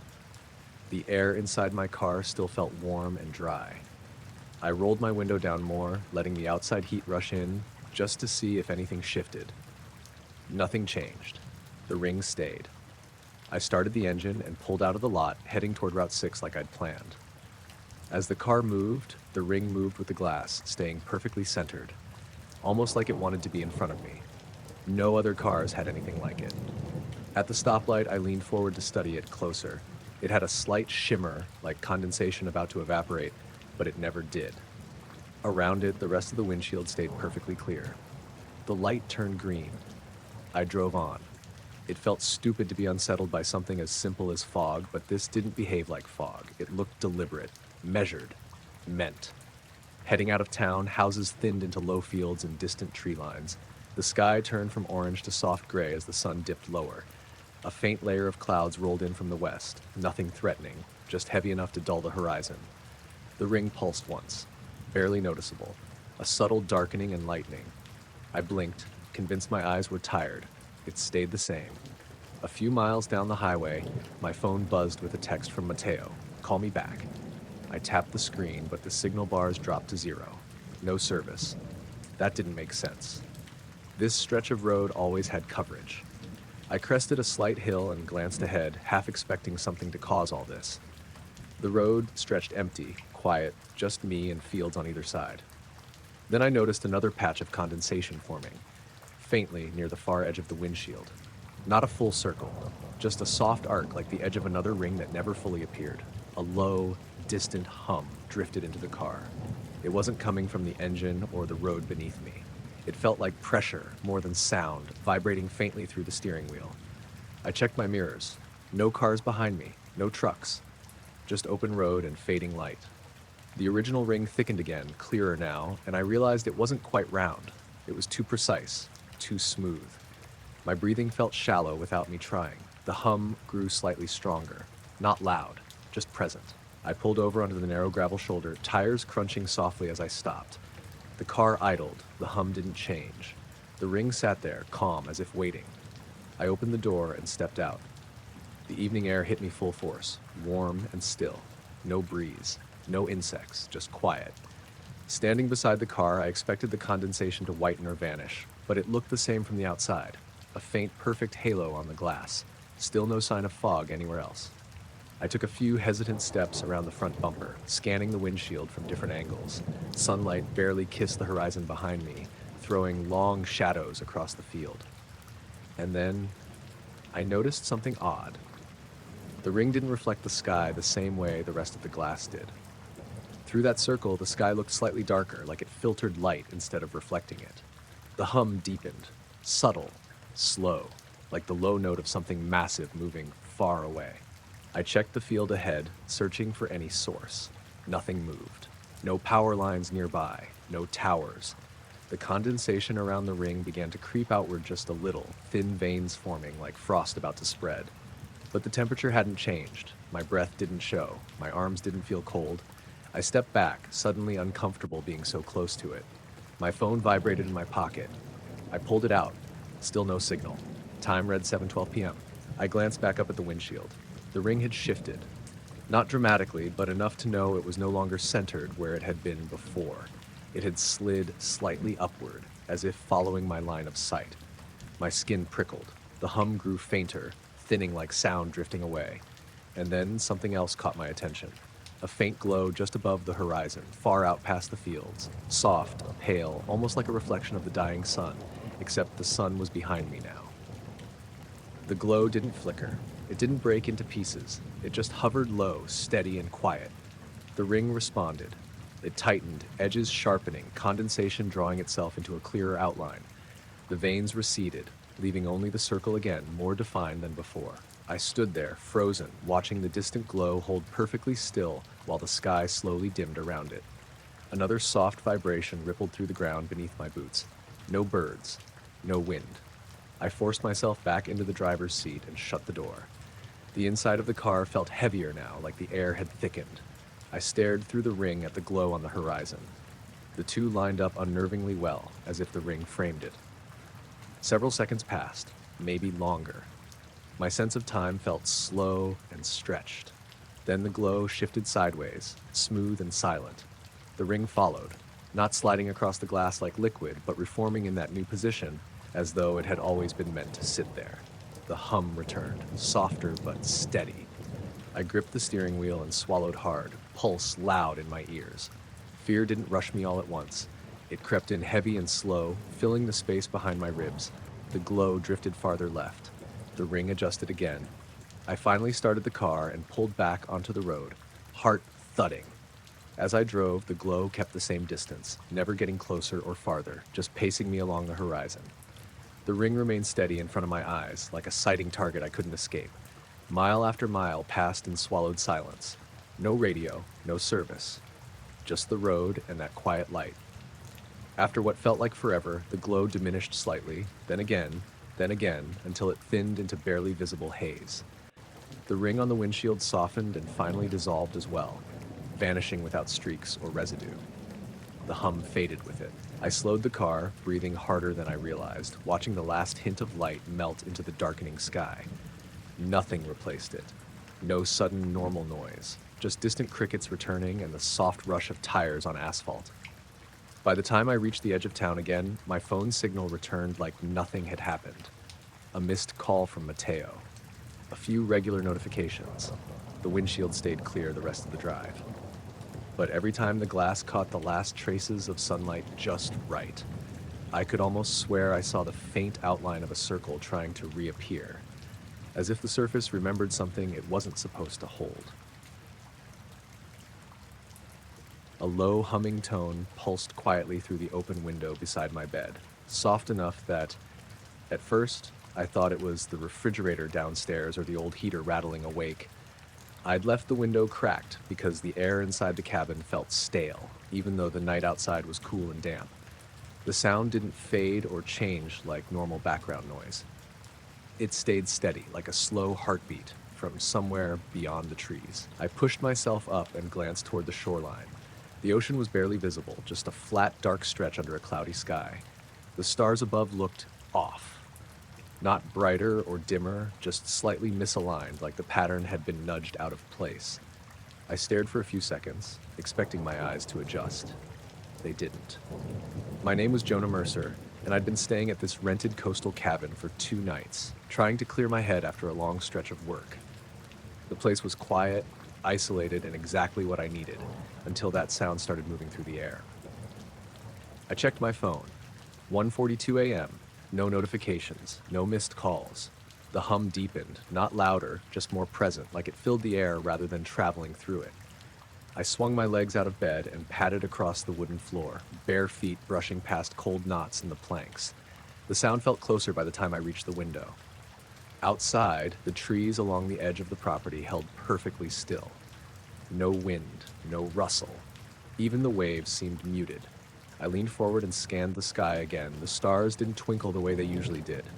A few of them looked slightly closer together, forming crooked lines that didn't match any constellation I recognized. It wasn't dramatic or obvious, just enough to not feel right. The humming shifted slightly, like it pulsed in waves. Slow, patient. I stepped outside onto the porch, the wood cool under my feet. The night air felt heavier than before, thick with salt and damp earth. I walked across the gravel path toward the edge of the clearing, eyes never leaving the sky. A faint glow started to bleed through the clouds, right above the tree line. It wasn't sharp or blinding, just a soft, pale light like moonlight diffused through fog, except the moon was nowhere in sight. The hum synced with it, each faint vibrational pulse matching the glow's slow rhythm. I stood there, arms hang uselessly at my sides, trying to convince myself it was just some weird reflection off the water or distant boat lights. But it didn't move like boats. It didn't flicker. It stayed locked in place. Then slowly the glow slid sideways, perfectly smooth. No sound, no trail, just a calm, deliberate drift. The stars above it shifted further out of alignment, like the sky itself adjusted around that one spot. A sharp unease crept into my chest. Not panic, just a heavy awareness that something wasn't behaving the way it should. The hum grew slightly stronger. enough that I felt it faintly through the soles of my feet. The ground didn't shake, just a mild vibration, like standing near a distant engine. I pulled my phone out again and raised it toward the light, half instinct, half confusion. The screen dimmed abruptly, and the signal dropped to zero. No bars, no data, just a blank carrier field. The glow pulsed once, faint but noticeable. The air felt colder suddenly, even though I hadn't moved. I stepped back without thinking, heels scraping against gravel. The hum didn't follow me. It stayed anchored to wherever that light hovered, as if it had claimed that space. Another minute passed, maybe several. Time felt stretched, loose. The glow shifted again, this time rising slightly above the trees, then freezing in place. The stars around it distorted subtly, lines bending in ways I couldn't quite focus on long enough to understand. I whispered something under my breath, more out of nerves than intention. The sound felt swallowed by the night.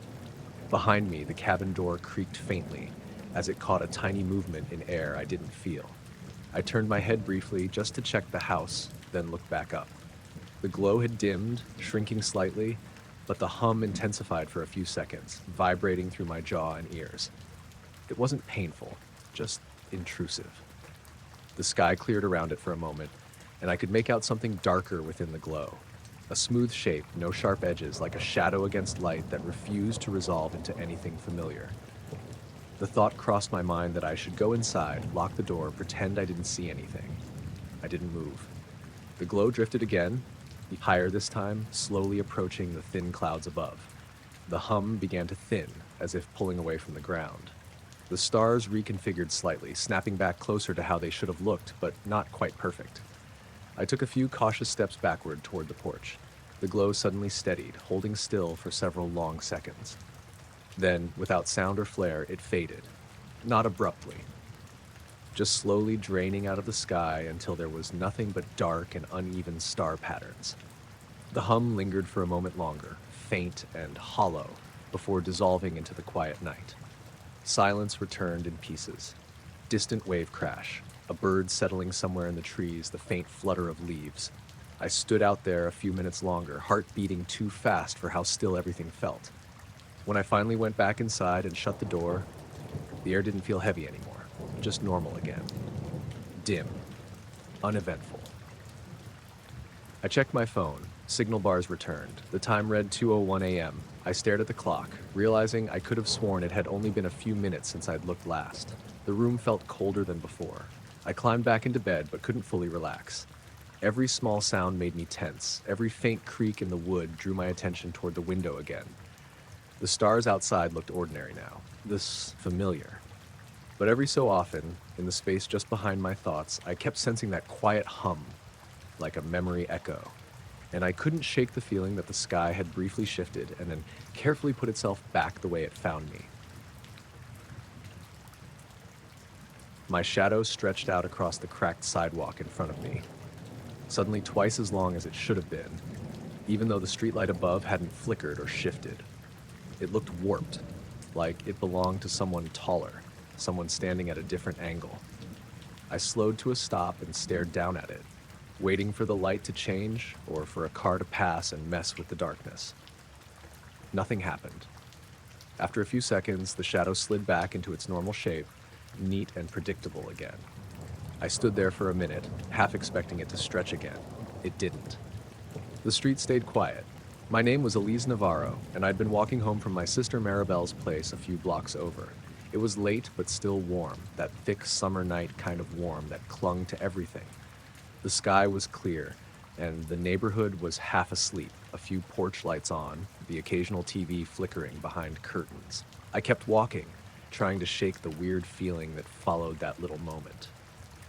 The light above hadn't moved. I'd checked twice. No wind, no passing cars, no reason for the shadow to behave like that. A dog barked a few houses down, sharp and sudden, then went quiet again. I glanced around, scanning the empty road and the dark driveways. Everything looked normal. 2 blocks later, I felt it again. Not the shadow this time, but that sense that something around me was slightly off. Like the air felt heavier, almost pressed closer to my skin. I slowed down unconsciously, my footfalls softer against the pavement. My shadow shifted strangely again, just a little, stretching sideways longer than my actual body should have allowed. I turned my head toward the streetlight. Still steady, still bright, same angle. I raised my hand and watched the movement below. The shadow lagged by the tiniest fraction of a second before matching my hand. That unsettled me more than the length change. It felt like it wasn't completely synced with me. A faint buzzing noise hummed from somewhere nearby, too low to place. I thought maybe it was a transformer or some electrical box hidden in someone's yard, but it didn't pulse the way those usually did. It was smooth, continuous. I checked my phone. No missed calls, no new messages. The time read 10:28 p.m. As I moved forward, the hum faded. The air felt lighter again, but the quiet pressed in. No crickets, no wind, just footsteps and distant traffic far away. When I reached the corner near the small neighborhood park, I noticed the shadow misbehaving again.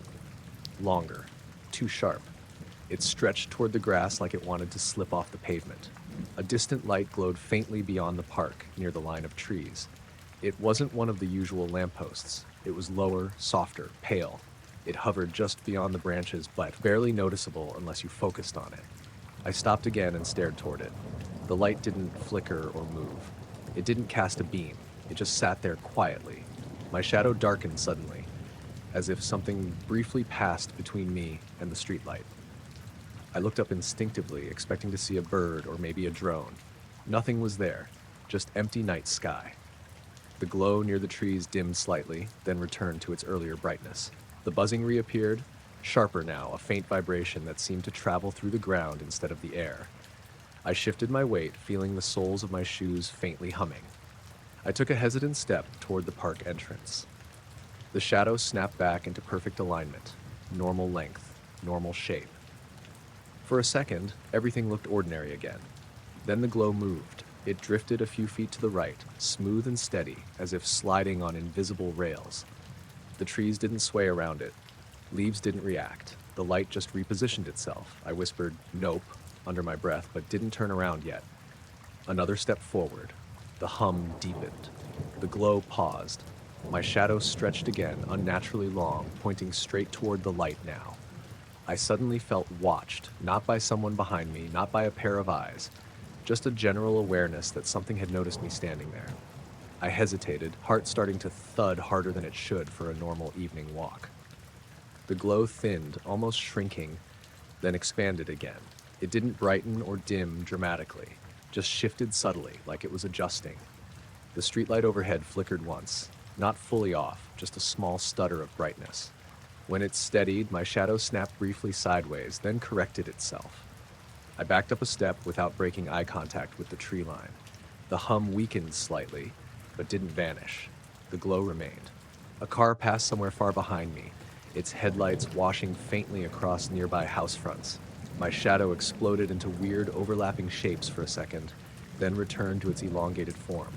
The glow lowered a little, sinking closer to the trees, partially obscured by branches now. The air felt cold suddenly, damp against my arms despite the earlier warmth. The buzzing softened until it was barely there. Another long moment passed. Then another. Slowly, the glow slid sideways again, deeper into the tree line, and dimmed. The shadow in front of me shortened abruptly, returning to normal proportions. The heavy feeling in the air lifted. The light faded behind leaves and disappeared entirely, leaving the park dark like it always had been. I stood there for several seconds longer, barely breathing, waiting for it to reappear. It didn't. The buzzing finally stopped. I turned around quickly, eyes headlights, scanning the street behind me. Still empty, still quiet. Same streetlights, same driveways. My pulse stayed fast as I walked home the rest of the way. No more strange shadows, no out-of-place glows. When I reached my driveway and unlocked the door, the porch light cast an ordinary, predictable silhouette across the concrete. Nothing stretched where it shouldn't, nothing lagged. Inside, everything looked normal. Still, settled, familiar. I sat on the edge of my couch for a long time with the lights off, just staring at the window and the slice of night beyond it, half expecting the shadow to move again on its own. I noticed the dark shape before I even registered what it was doing. I'd stopped on a pull-off above the Mogollon Rim, just outside a tiny place called Clover Springs. staring up at a clear night sky that felt way too big and quiet. The nearest town lights were miles away, so the stars looked sharp, almost harsh. Then one section of sky started going dim, like something wide and solid was sliding in front of it. It didn't look like a cloud. It moved too clean, too steady, and there was no sound, no wind picked up, no rush of air. Just a smooth, slow blackness crossing the stars, blotting them out as it went. I stood there with my hands jammed in my hoodie pockets, trying to convince myself it was some weird low cloud or maybe the shadow of a high-altitude plane. But there were no blinking lights, no engine noise, nothing that felt normal about it. My name is Aaron Valdez. I'd driven out there after work because my head felt crowded and I needed space. The day had been hot and dry, that baked kind of heat that sticks to your skin even after the sun drops. By the time I reached the overlook, the air had cooled just enough to be bearable, and the sky was clear as glass. The shape kept moving, silent and heavy, like the night itself was sliding. It crossed about a third of the sky, and then slowed, almost pausing. The stars behind it vanished, like something wide and flat was blocking them. I held my breath and waited for a sound that never came. Then it resumed its glide and faded so gently I almost doubted I'd seen anything at all. I stood there longer than I meant to, staring where it had moved, my eyes searching for texture or edges or anything that made sense. The sky went back to normal. Millions of stars, quiet and distant. I climbed back into my car and told myself it had to be some trick of depth or light. A thin cloud, a long, low aircraft, something explainable. As I pulled back onto the narrow road, the feeling stayed with me, like I'd stepped into the wrong frame of a film. A few minutes later, my phone lost signal completely. No bars. That wasn't unusual out there, but it happened right when the air inside the car started feeling oddly still, almost heavy. The vents were off, windows cracked slightly, and yet the air stopped moving, like it had settled. Then the radio flicked to static without me touching it. I reached for the knob, turned it, and the static turned into a faint low tone. Not music, not interference, just a dull vibrating sound that felt more than heard. I glanced up through the windshield and saw the shape again. This time it wasn't blocking stars. It hovered above the ridge line ahead, darker than the sky but not completely solid. It looked like a long smudge stretched across the upper horizon, moving sideways in a way that didn't line up with anything natural. I slowed the car almost to a stop. The tone from the radio deepened slightly. The dash lights flickered for a split second, then settled. The shape slid further right, smooth as if pulled on an invisible track. No flicker, no rotation, just quiet movement. I realized I was gripping the steering wheel too tightly and forced my hands to loosen. My pulse felt loud in my ears. I watched it, waiting for it to react to me somehow, but it didn't. It just kept gliding, like it existed on its own schedule. It faded again, dissolving into the night sky as if absorbed by the darkness. The radio clicked back to silence. I sat there in the middle of the road for a few seconds before slowly driving home. The rest of the drive felt wrong, like the space around me had shifted slightly. I kept checking the mirrors, the sky, the sides of the road, expecting it to reappear. It didn't. At home, my sister Marisol texted asking if I wanted to grab breakfast the next morning. I responded like everything was fine, even though I still felt that uneasy sense of being noticed, even inside my own place. I tried to sleep, but I kept waking up, thinking I saw shadows moving across the ceiling that never quite lined up with passing cars or the moon. Just before 6, I heard a faint vibration through the walls. Not loud, just a low, distant tremor. I sat up and listened. Outside, the air looked pale gray. Early morning light creeping in. I walked to the front door and opened it. The world looked normal.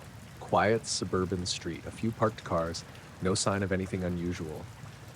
Then I noticed the tops of the trees at the end of the block moving slightly, even though the air around me felt completely still.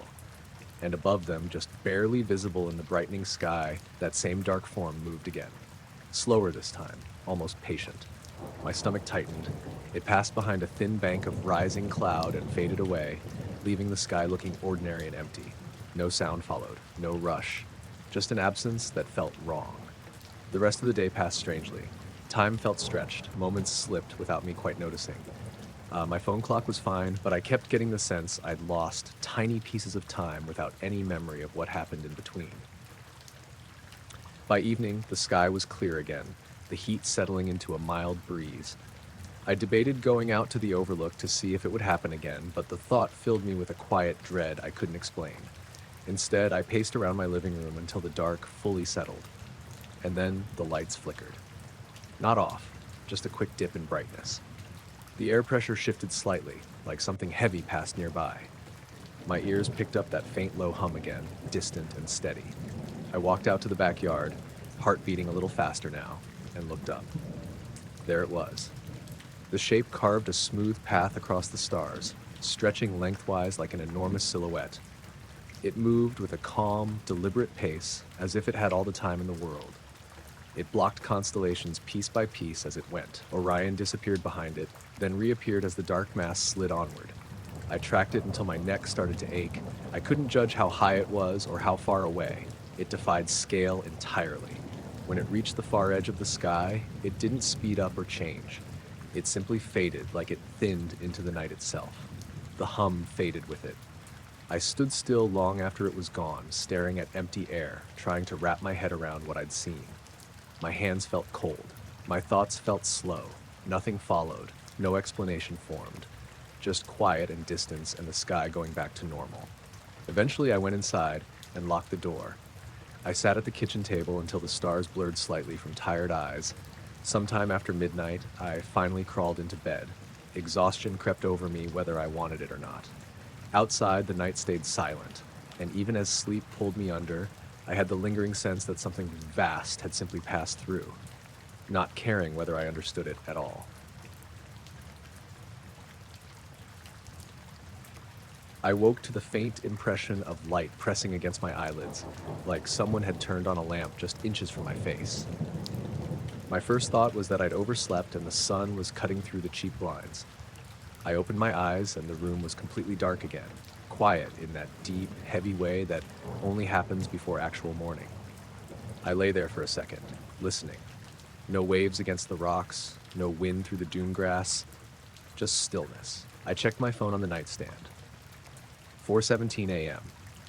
I was staying alone in a small coastal cabin outside of Yakats, Oregon. It belonged to an old coworker's aunt who rented it out whenever she wasn't there.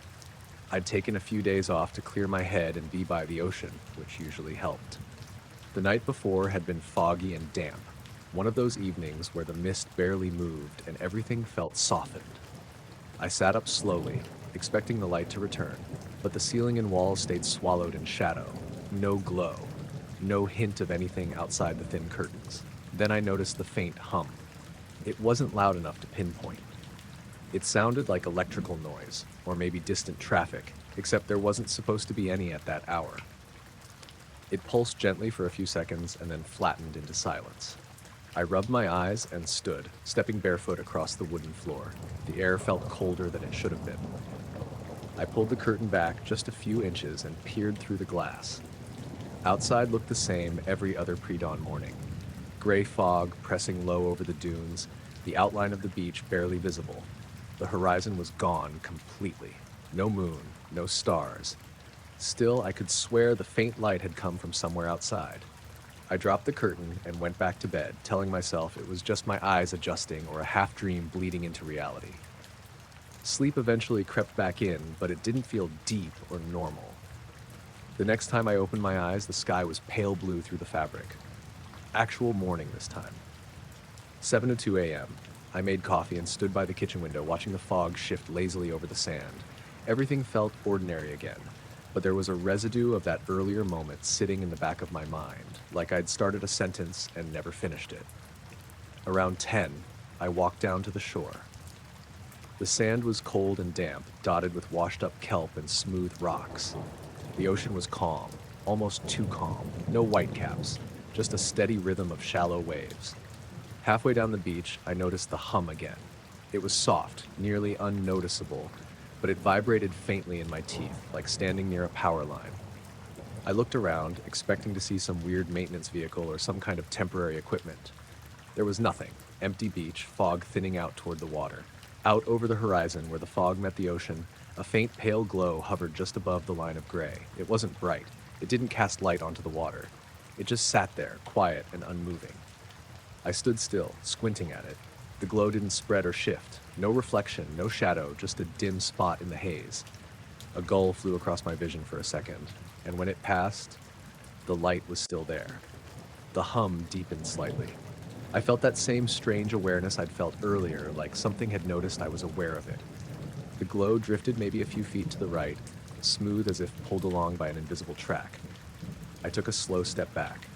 The glow didn't follow, just hovered, steady. Then it dimmed. Not fast, not dramatic. It simply faded into the fog until I couldn't distinguish it from the gray sky anymore. The hum lingered for another few seconds before dissolving into the natural sounds of the beach. I stayed there longer than I meant to, waiting for it to reappear.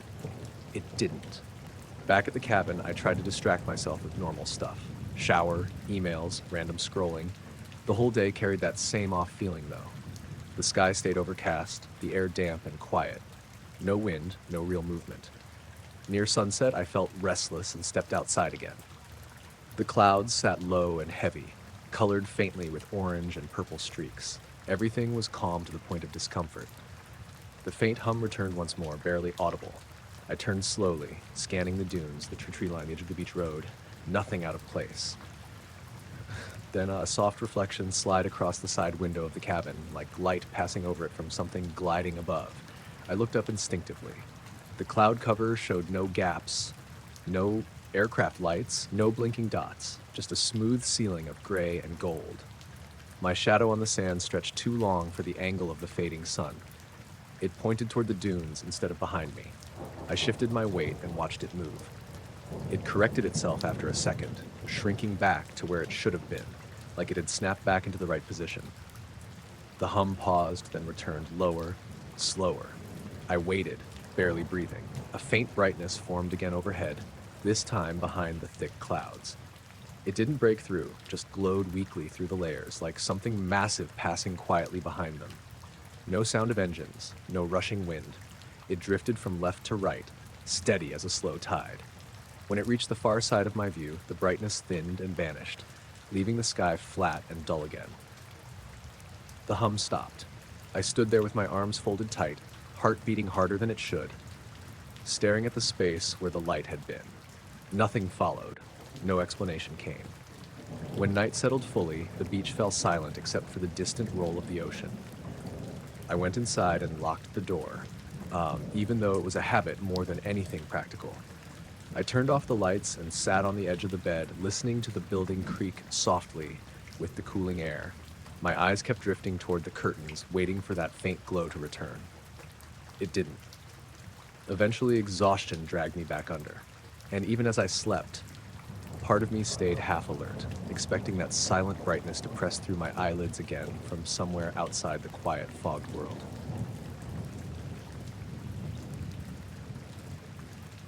The air turned sharp all at once, like it did right before a storm rolled in, but the sky above the ferry landing on Whidbey Island still looked flat and heavy, not storm dark. I was standing next to my car checking messages when the pressure changed, that weird electric feeling you get in your teeth and skin. Everything went too still. Even the gulls stopped yelling. Then a faint light slid over the lot. It drifted without noise, pale and steady, like a reflection that had nothing to bounce off of. It passed just above the roofline of the ticket booth and moved out over the water. No thunder followed, no wind, just that tight, buzzing air and the glow fading like it never happened. My name is Caleb Rourke. I worked maintenance at the marina down the road and had pulled in after my shift to sit for a minute before heading home. It was already humid and close, that sticky kind of late summer evening where everything felt heavier than it should. The light didn't flare or streak. It just slid and softened into nothing. I stayed there, staring at the spot where it disappeared, trying to laugh it off in my head. Boats idled in the channel. Tide moved the kelp. Everything else looked normal. But the air still felt charged, like we were all paused, waiting for a storm that wasn't coming. I locked my phone and leaned against the hood of my car, telling myself it was just a weird reflection or maybe someone flying a drone further out. But no buzzing came after, no splash, no echo. When I got back into the car, the faint pressure feeling didn't go away. It sat on my chest, light but noticeable, like my breath didn't quite line up right. I pulled out of the lot and headed toward Coopaville, windows down, trying to cool off. My neighbor Marta had been texting me about her dog getting nervous earlier, which was already strange since her dog only reacted to fireworks or thunderstorms. I didn't respond. I kept one eye on the sky instead. A few minutes down the road, the same pale light appeared again, this time higher. It glided along the top of the cloud cover in a straight line, slow and calm, no blinking, no pulsing, just a clean shape moving across the gray. I slowed down almost to a crawl. It didn't react to anything. It wasn't chasing or drifting with the breeze. It looked like it was following a path only it knew. After about 10 seconds, it thinned out and vanished. My radio hissed quietly, even though I hadn't turned it on. I reached over and twisted the knob. The hiss didn't change. Then it dropped into a low hum that vibrated through the dashboard more than it filled the air. My stomach tightened. The hum matched the tight feeling in the air, like both were linked. I shut the radio off. The hum stopped immediately. The rest of the drive felt stretched out and muted. Streetlights glowed but didn't feel bright. Everything was washed in a dull tone like the world had a film over it. When I reached my place just outside town, the sky still looked wrong, like it was holding something back. I stepped out and the air felt dense again. That storm before storm feeling, even though the wind stayed dead. Across the field behind my house, another faint light shimmered low to the ground. Not bright, not strong, just enough to notice. It hovered there for a few seconds and then slid slowly toward the trees. I started walking without thinking. The grass didn't move as I crossed it, even though my boots should have rustled it. The sound felt delayed, like it came a second late. My phone buzzed in my pocket, but when I checked it, the screen lit and went dark again without showing a notification. The light slipped between the trees and faded. I stood at the edge of the field, heart beating harder now, feeling small and unsure for no clear reason. The woods looked normal. Shadows pooled where they should, no movement, no sound. Then a faint clicking came from somewhere above. Soft, mechanical but distant, like two dull stones being tapped together slowly. I looked up, but the sky was just flat and colorless. The clicking stopped. I walked back to the house slowly, every step feeling heavier than it should have been. When I reached my porch light flickered once, then settled. Inside, the air felt wrong too. Still, slightly cool without AC running. I poured a glass of water and noticed my hands shaking a little. I checked the time on the microwave. It read 7:12 p.m. On my phone, it read 7:28. I stared at both for a while, trying to figure out which one made sense. My messages to Marta showed as sent at 7:19, even though I didn't remember sending one. I chalked it up to a glitch and sat down on the couch, trying to steady my breathing. Outside, the sky slowly deepened into evening. That was when the light returned again. It moved across my backyard, casting a faint glow through the slats of the blinds. Not sharp, not blinding, just enough to change the tone of the walls. I stood and pulled the blinds slightly apart. It hovered a few feet above the grass, smooth and silent. It didn't touch anything. It didn't sway. It just existed there, steady and pale, like it had weight without mass. The air pressed thick and electric around me. My hands stayed frozen in place. I couldn't tell how long it stayed. Maybe seconds, maybe longer. I only knew that when it finally drifted upward and faded into the low clouds, my chest loosened like something had let go. The yard went dark again. Crickets started up like they'd been waiting for permission. I stepped outside carefully. The ground felt solid, normal, cool, damp air under my feet. No marks in the grass, no scorched earth. Nothing had changed except me.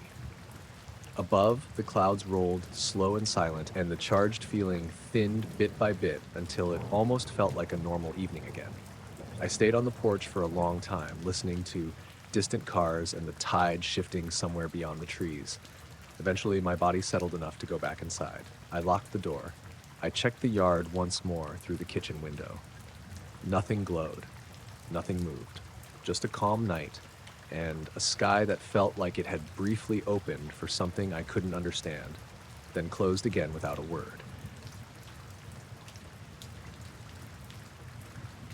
My headlights swept across the quiet street as I eased backward out of my driveway, the usual early morning routine I'd done 1,000 times. The beam caught something just above my neighbor's roofline, a pale shape hanging low and still, like it was resting on the air itself. It wasn't bright, just faint enough to see clearly against the dark sky. When I stopped the car out of instinct, the shape vanished. It didn't streak away or fade slowly. It was just gone. I sat there with my foot still pressed on the brake, staring at the roof of David Romero's place, trying to convince myself I'd imagined it. The rest of the street looked normal. Porch lights glowed the way they always did. No sounds, no movement. The air felt heavy though, like before rain, even though the forecast had called for clear skies. I reversed a little more, checking the mirror, then glanced back up. Nothing. Just shingles, an old antenna, and the dull outline of a tree behind his yard. My name is Marissa Doyle. I lived in a small cul-de-sac in eastern Oregon, not far from the edge of town where everything turned into scrub and fields. It was just after 5 in the morning, and I was heading to my shift at the bakery. Still half asleep, still stiff, still trying to wake up. Once I pulled fully onto the street, I paused again.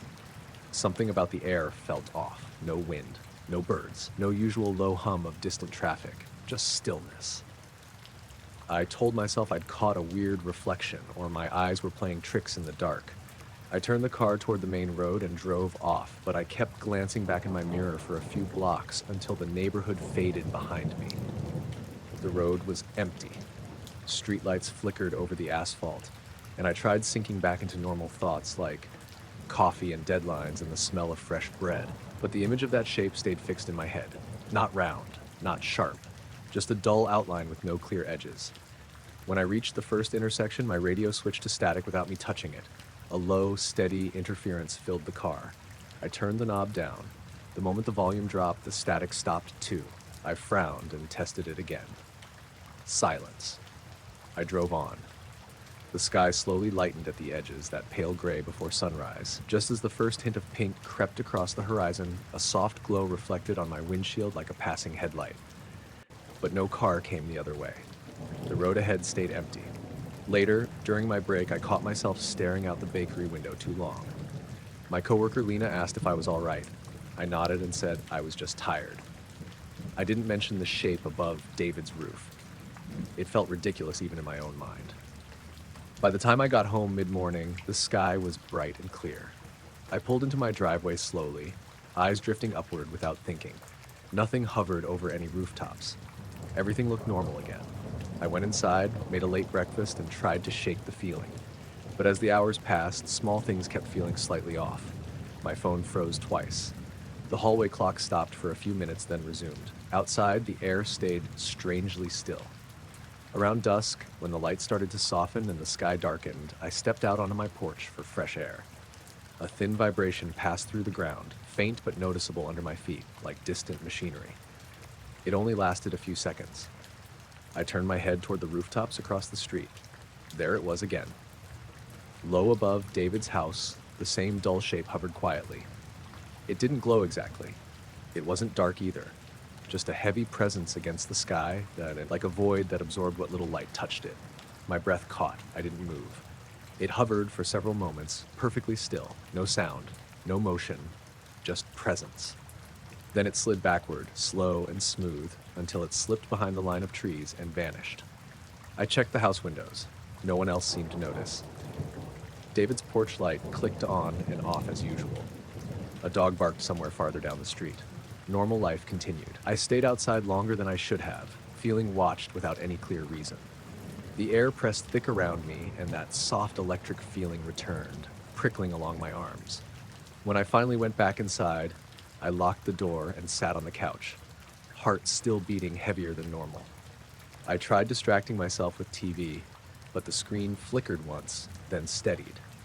Later that night, just before I fell asleep, I found myself standing by the bedroom window, staring out at the rooftops again. The neighborhood lay quiet. Street lamps hummed faintly. No shapes lingered in the sky this time, but the silence felt deliberate. Sometime after midnight, I woke to the faint sound of shingles shifting. Not wind, just a soft scrape overhead. I held my breath, listening. The noise stopped. Outside, a weak glow crept across my ceiling for a second, then disappeared. I didn't look out the window. When morning finally came, the sky looked ordinary again. Birds chirped like nothing had ever happened. Cars rolled past the house and neighbors watered their lawns. And still, every time I reversed out of my driveway after that, my eyes drifted to that same patch of sky above David's roof, waiting to see if something would quietly hover there again and pretend it was never real. I woke to find a thin film of dust on my windowsill, disturbed in a perfect half circle. Outside, the grass was slightly flattened in the same shape. It took a second to register. My eyes were still foggy with sleep, the room dim and quiet. I sat up and leaned closer to the glass, tracing the curve with my fingertip. The mark was clean, like something had rested there and then lifted away, not dragged, just placed. When I pulled the curtain back a little more, I saw the impression in the grass below, right outside my bedroom window. Same curve, same smooth edge, no footprints around it, no signs of struggle or movement, just that shape pressed into the dew. My name is Leanne Mercer. I lived alone in a small, weather-worn cottage on the edge of Willow Ridge, a farming town about an hour from the coast. The property sat between tall fields and a narrow stretch of woods that had always made the nights feel quieter than they should. It was early, still gray with morning haze. The air outside looked thick and damp, like fog that hadn't fully decided if it wanted to settle or lift. I pushed the window open and leaned out, half expecting the grass to spring back when I disturbed it. It didn't. The half circle stayed, pressed down as if something heavy but careful had been there for a while. A shiver ran through me, though the air wasn't cold. I stepped outside barefoot and walked over to the spot.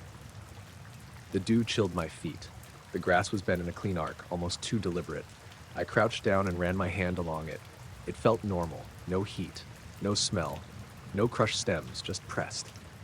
Probably raccoons, I muttered, even though that made no sense. I straightened up and scanned the area. No broken twigs, no marks from paws. The woods stood still, silent. Not even birds stirred.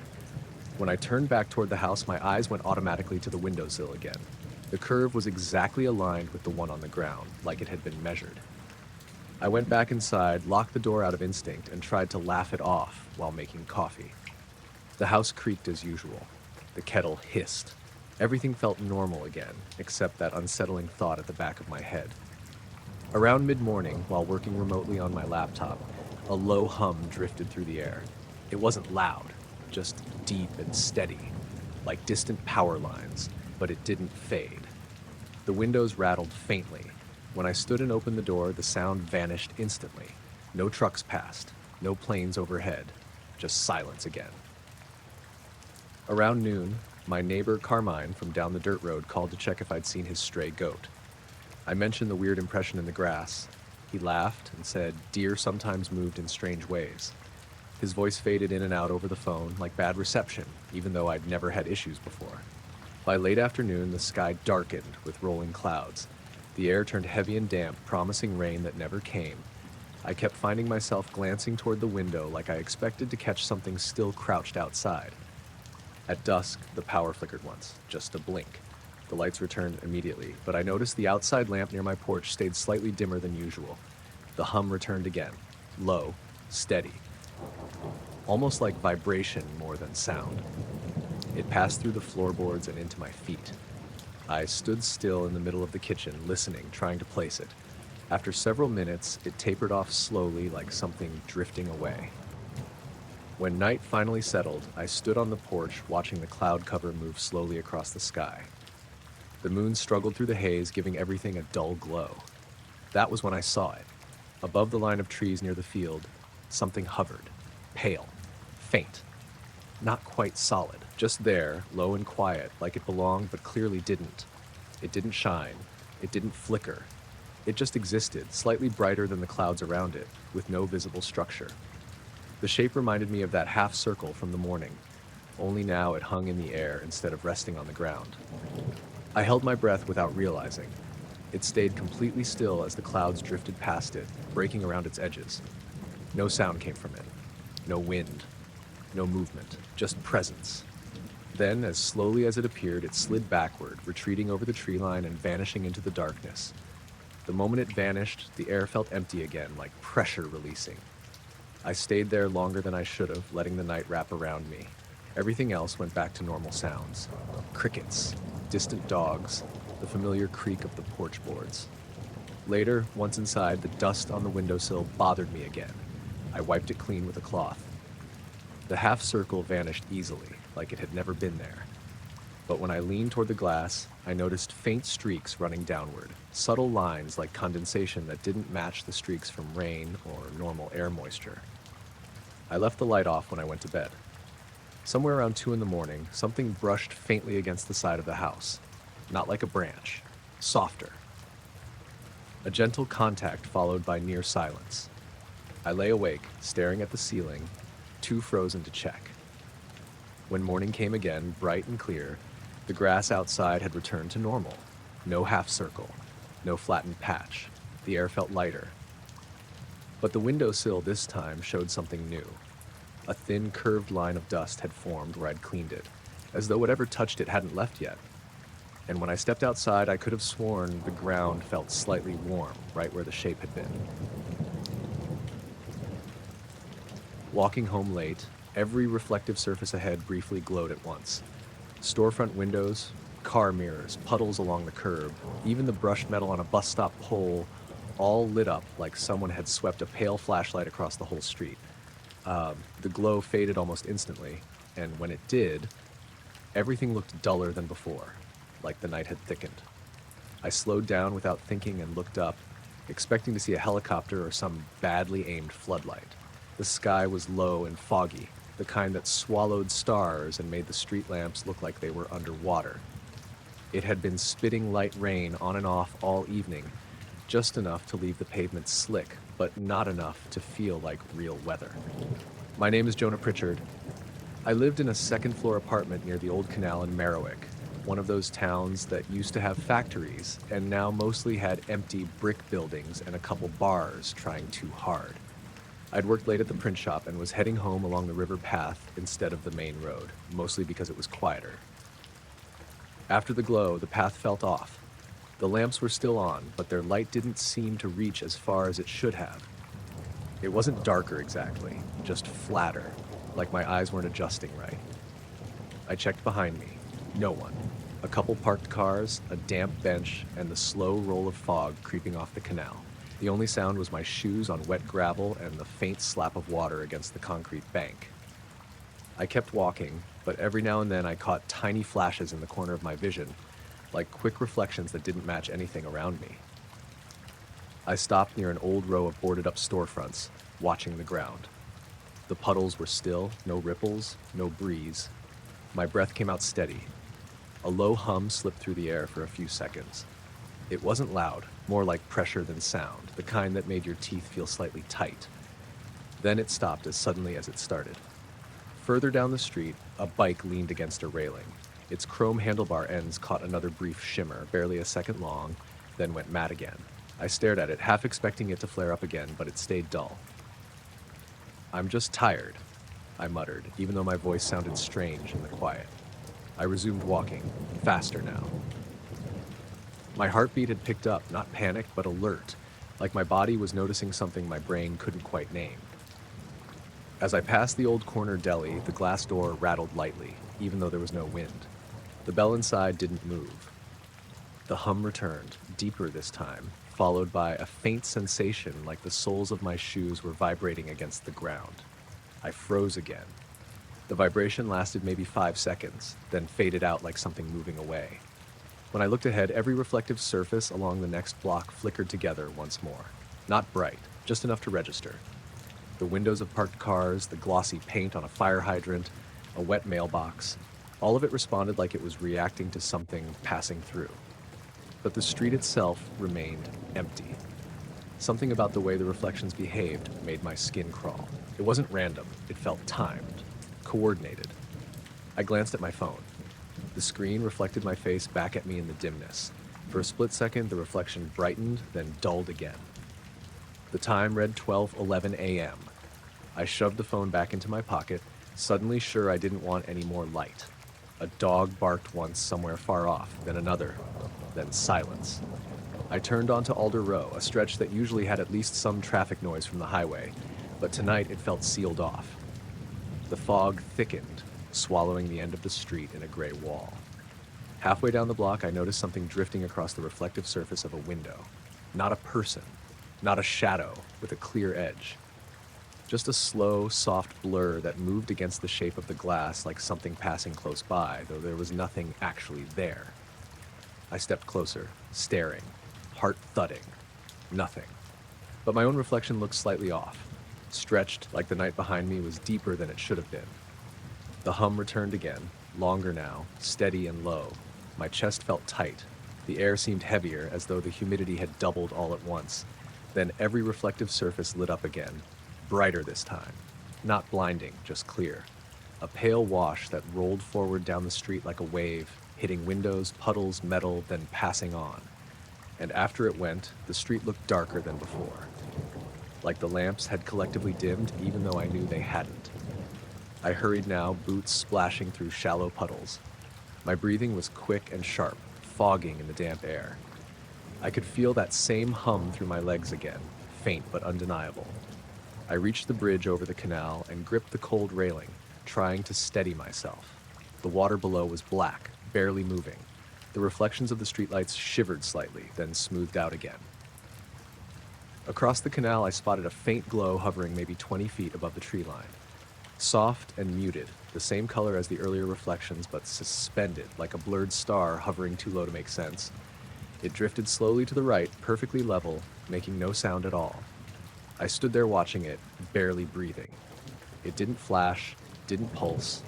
It just hovered, calm and deliberate, like it belonged. Then it slid further into the fog and disappeared. The hum stopped at the same moment. The air felt lighter after that, though my hands were still shaking. I forced myself to keep walking, every step feeling too loud. When I finally reached my apartment building, the entry lights looked normal again, casting their usual yellow circle. No strange reflections, no flickers, just boring concrete and tired brick. Inside, the hallway smelled faintly of old carpet and pine cleaner. The familiar creak of my floorboards felt grounding in a way I hadn't realized I needed. I locked the door behind me, checked it twice, and leaned my forehead against the wood for a second, letting my breathing slow. When I pulled the curtains aside, the window reflected my dim living room back at me. For a heartbeat, the glass shimmered faintly, like the afterimage of a light that wasn't there anymore. Then it settled into stillness. I stood there a while longer, waiting for another glow, another hum, anything to happen. Nothing did. The night stayed quiet, but the feeling of the street being just slightly wrong never fully faded. A soft mechanical hum filled the night for several seconds. When it stopped, the silence felt unnaturally deep. I was sitting on the back steps of my cousin's coastal cabin in Port Ainslie, trying to cool off after a long day of hauling firewood and fixing a busted fence panel. The air was damp and warm, one of those sticky late summer evenings where the ocean breeze barely did anything. It was just past 10, and the sky was a dull purple fading into black. No stars yet, just low clouds drifting in from the water. My name is Lila Monroe. I'd driven out to stay a few nights alone while my cousin Trevor was away for work. He always said the place was quiet and peaceful, but that hum didn't feel peaceful at all. It wasn't loud, but it was clear, steady, almost clean, like the sound of something running smoothly on its own terms. I leaned forward, trying to identify where it was coming from. The small gravel drive beside the cabin was empty, just my dusty Subaru and a couple old kayaks stacked against the shed. The trees stood still. No breeze, no rustling. The waves rolled gently in the distance. When the hum cut off, the silence pressed in hard. Too hard, like the world had paused to listen. I stayed seated, heart starting to go faster, waiting for it to return. It didn't. Instead, the distant ocean sounded weirdly faint, like someone had turned the volume down. I stood up and walked a few steps onto the sand, barefoot, letting the coolness ground me.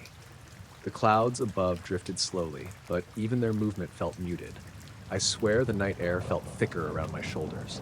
A faint glow shimmered to the left, near the edge of the shore. Not bright, just a soft haze, almost like moonlight catching on mist, except the moon wasn't even out yet. I squinted at it, The glow slid sideways along the waterline, smooth and level, then blinked out. "Okay," I said quietly, more to hear my own voice than anything else. I walked closer to the shoreline, wet sand squishing under my feet. Every few steps, I glanced back at the cabin, its porch light steady and normal. No flickering, no weirdness, just a plain yellow bulb over a screen door. The hum returned, shorter this time, vibrating faintly through my chest. I could feel it more than hear it, like when a truck passes too close, except nothing was moving. My shoulders tensed. I turned slowly in a full circle. Still nothing. Then the hum vanished again, leaving behind a silence so complete it felt like even the insects had stopped. I didn't like that at all. A few seconds later, a thin reflection slid across the surface of the water, as if something unseen just below it had moved. There wasn't a splash, no ripples, just a subtle shift in how the light looked. I backed up a step. Another faint reflection passed closer to shore, then faded as if it had dipped beneath the surface. The water looked calm again, but I felt watched in a way that didn't match the empty beach around me. I started walking back toward the steps, keeping my eyes on the shoreline the whole time. The sand felt colder now, and the air carried a strange heaviness. Halfway back, the hum returned, longer and steadier. It almost felt like it was above me now. I tilted my head up. The clouds glowed faintly in one spot, directly overhead, a soft, milky patch where everything else remained dark. The glow was stable, not flashing, not pulsing, just hanging there, quiet and wrong. My heart thudded in my ears. I stood frozen, staring up. The glow shifted slightly to the east, smooth and controlled, and the hum shifted with it, like they were tied together. A few seconds passed, then maybe 10. I lost track. The glow slowly dimmed until the clouds looked normal again. The hum faded right along with it. The silence afterward hit even harder than before. My ears felt like they were underwater. I forced myself to move, walking faster now, climbing the steps to the porch. The wooden boards creaked under my weight, a familiar sound that suddenly felt comforting. Inside, the cabin air was cooler, carrying the faint smell of salt and pine cleaner. I closed the sliding door and locked it, my hands shaking more than I wanted to admit. For a minute, nothing happened. Then the hum came back, softer, almost distant, like it was farther away now. I pressed my forehead lightly against the glass, trying to see through the reflection into the night. Outside, the sand looked the same. The trees stood still. The shoreline glimmered faintly. A soft band of light slid across the water again, slower this time. It arced slightly, then straightened as if adjusting its path. Still no splash, no sound. Every nerve in my body tightened. The light drifted farther out, then stopped completely.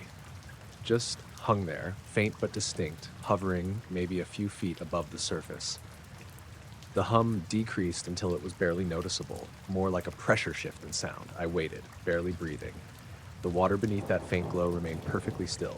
After what felt like a long while, the light dimmed and folded into the darkness until it was gone. The hum disappeared with it. I kept staring long after it vanished, expecting it to rush back or flare up brighter.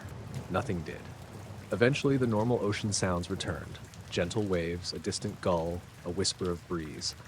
The night felt slightly less heavy, but not normal. Not right.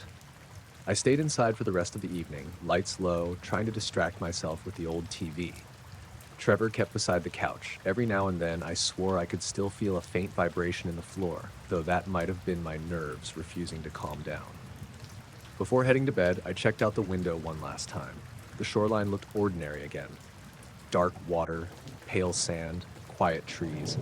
As I turned away, the glass caught a faint shimmer for a split second, like the afterimage of a light had just passed by. When I looked back, there was nothing there. The cabin stayed silent after that, but the air never fully felt the same. Like the night had pressed its hand against the world for a moment and pulled away, leaving behind an invisible mark that refused to fade. The star brightened suddenly, like someone had turned up a dimmer switch. It held that brightness for a few seconds, then softened again, fading back into the rest of the sky as if it had moved farther away from me. I was sitting on the hood of my car at a small overlook off Highway 50 in eastern New Mexico, the kind of spot people used to park at to look at the sky or take a break from driving. It was late, close to midnight, and the desert air had cooled fast after a warm day. A thin wind slid through the brush, bringing the dry smell of dirt and sage. My name is Victor Hale, and I'd pulled over because the road was getting to me. It had been hours of straight darkness, just headlights cutting through empty land. I figured 10 minutes under the stars would settle my head. They were clear that night. No clouds, no haze, just a wide spread of white points. I leaned back against the windshield and let my eyes drift across them. That's when I noticed the one that changed. At first, I thought it was a plane, but there was no blinking, no sound, no steady path. It swelled brighter, then eased back like it was retreating. I watched it hard, trying to see if it repeated. It didn't. It just stayed faint and still again. I let out a slow breath and tried to laugh it off. The desert played tricks sometimes. Heat shimmer, weird perspective, tired eyes. I told myself that and shifted on the hood. A few moments later, the wind stopped completely. Not just died down, stopped, like someone hit mute on the world. The brush froze, the distant hiss of insects cut out. Even the low hum from my car's cooling engine sounded dulled. I sat up, muscles tight. The silence felt heavy, like the air had more weight to it. That same star flickered faintly again, not brighter this time, just weaker, as if it was struggling. I stared, squinting, and noticed it wasn't exactly where it had been before.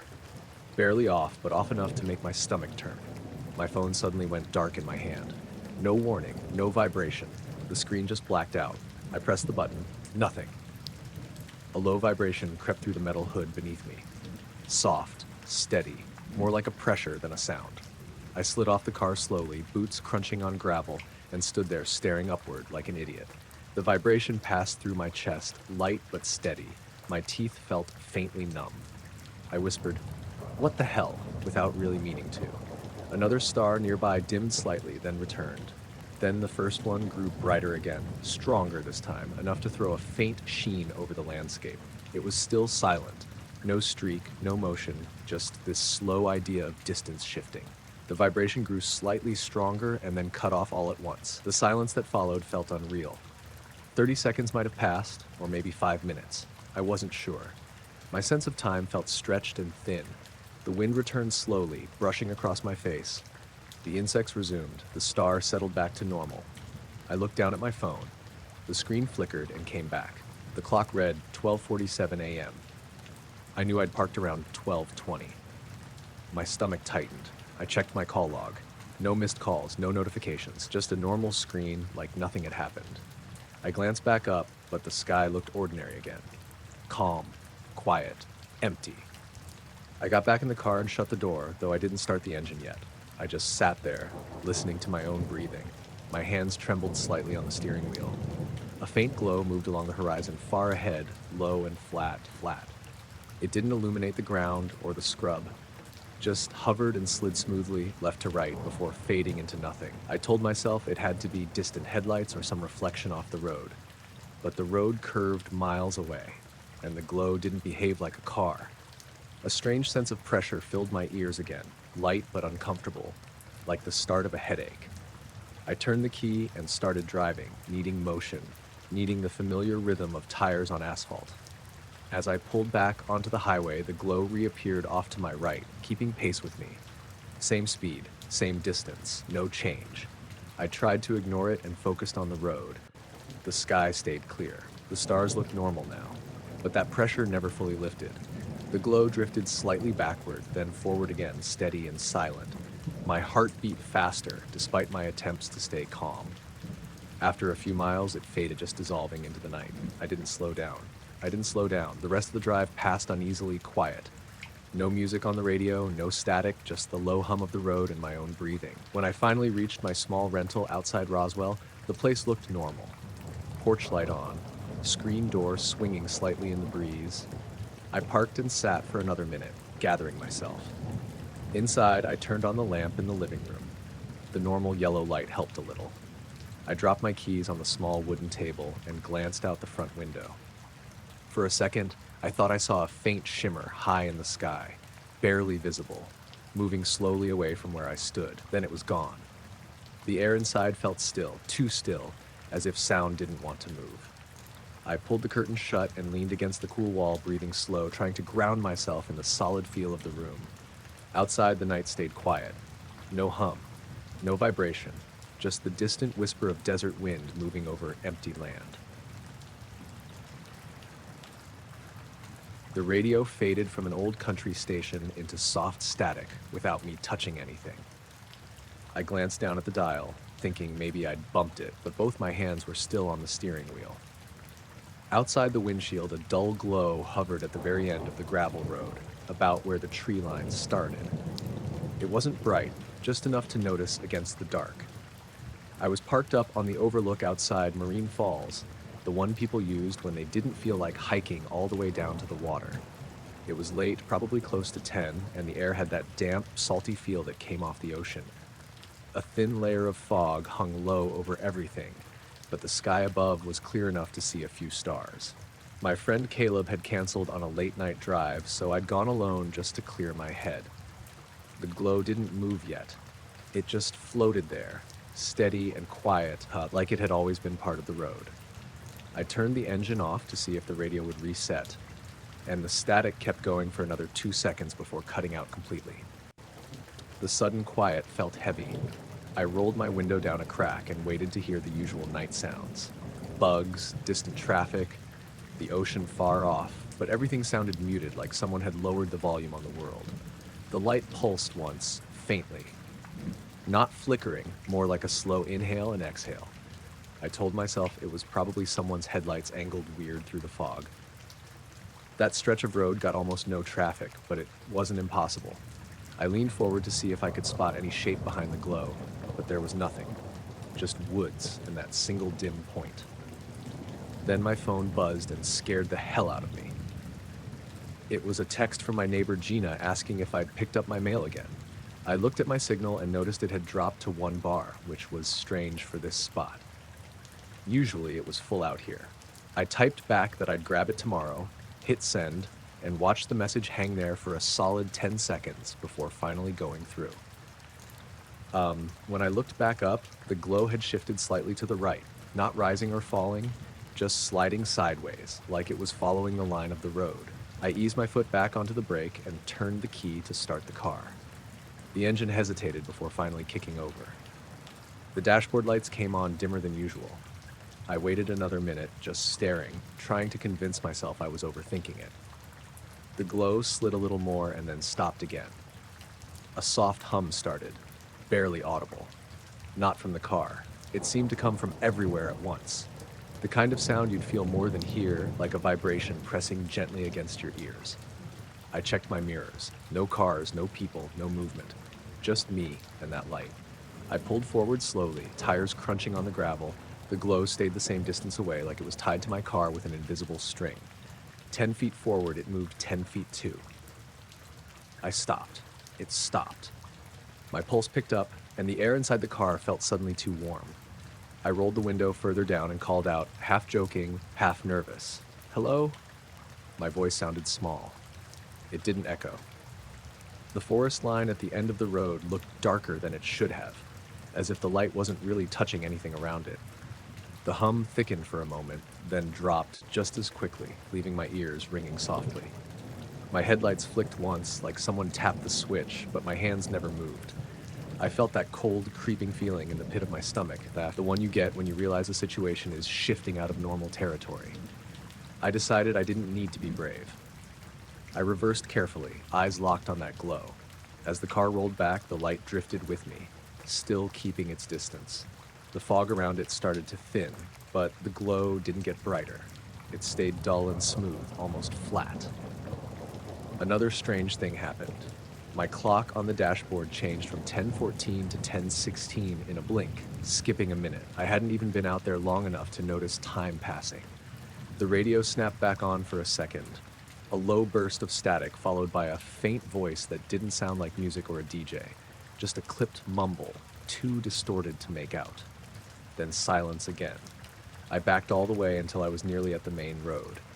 The glow finally stopped moving and hovered where the gravel met the trees. It stayed there, motionless, like it had finished whatever it was doing. I put the car in park and sat there breathing slowly, trying to calm the trembling in my hands. The hum had softened but never fully faded. I watched for another minute, then another. The glow dimmed just a little, then suddenly slid upward and vanished into the fog without any trailing light or sound. The night felt wrong after that. Too quiet, too empty. I waited a few more moments before pulling out onto the main road. As I drove home, the radio behaved normally, playing some late-night talk show, but I kept glancing in my rearview mirror, expecting to see that dim light floating behind me again. The rest of the drive passed in a haze. Streetlights flickered as I came back into town, and I noticed a few porch lights turning on and off randomly, but I didn't know if that meant anything or if my brain was just trying to connect dots. When I finally pulled into my driveway, I sat there for a long time before getting out. The air felt heavy again, like before a storm, but the sky was still clear. Inside, everything looked normal. My dog barely lifted his head when I walked in, which was strange on its own. Later, lying in bed, I replayed the whole thing over and over. The static, the way the light kept pace, the skipped minute. I checked my phone again before sleeping. My sent text to Gina showed the timestamp as 10:15 p.m., even though I swore I sent it closer to when I first pulled up.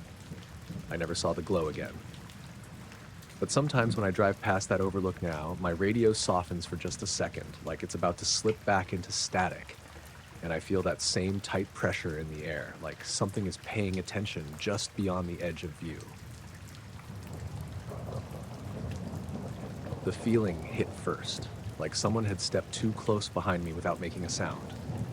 I didn't hear anything, but I knew, in a way that made no sense, that something was up there, above the trees. I slowed down and tilted my head back.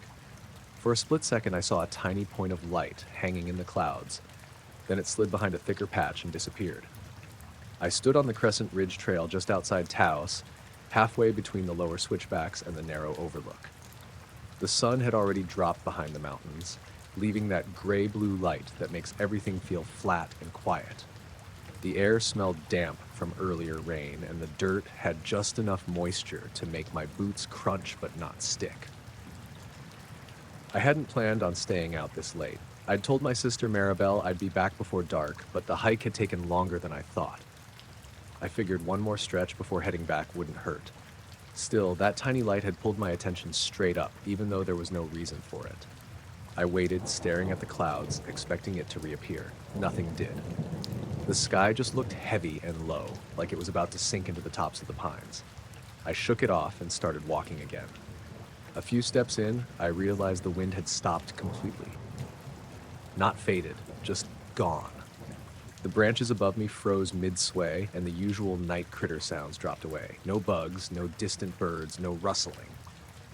I checked my phone. Signal was gone, which wasn't unusual up here, but the screen brightness dimmed on its own, then brightened again. I adjusted it back, slightly annoyed, and kept moving. Another strange thing. The trail markers I recognized looked a little off, turned sideways like someone had nudged them just enough to look wrong. I stopped beside one and corrected it, then noticed the one further up the path pointing the same slightly crooked angle. A dull hum started, so faint I almost thought it was my breathing. I paused and listened. It didn't come from any direction. It just filled the space around me for a few seconds, then softened until I could barely tell if I'd imagined it. I took a few more steps and felt the pressure again, that sense of being watched from above. I glanced up fast this time. Another tiny light slid between two cloud layers and vanished like it had passed behind a curtain. My stomach tightened. I told myself it was probably a satellite or some plane reflecting light wrong, but the way it moved didn't feel natural. It hadn't blinked. It had just glided. I checked behind me. The trail was empty. The forest leaned quietly inward. No voices, no footsteps. Just my own breathing and the soft scrape of boots on damp ground. When I looked back down, I noticed something that really didn't sit right. Next to my left boot print was another one, slightly shallower, same size, same pattern, but I hadn't walked side by side with anyone. I crouched to look closer. The second print stopped about 2 feet ahead, then picked up again a few steps later. I straightened slowly and scanned the trees. Still nothing. The silence around me felt thicker than before, like it pressed against my ears. I started moving again, picking up my pace this time. My phone vibrated with a delayed message from Eli, a coworker asking if I'd be in tomorrow.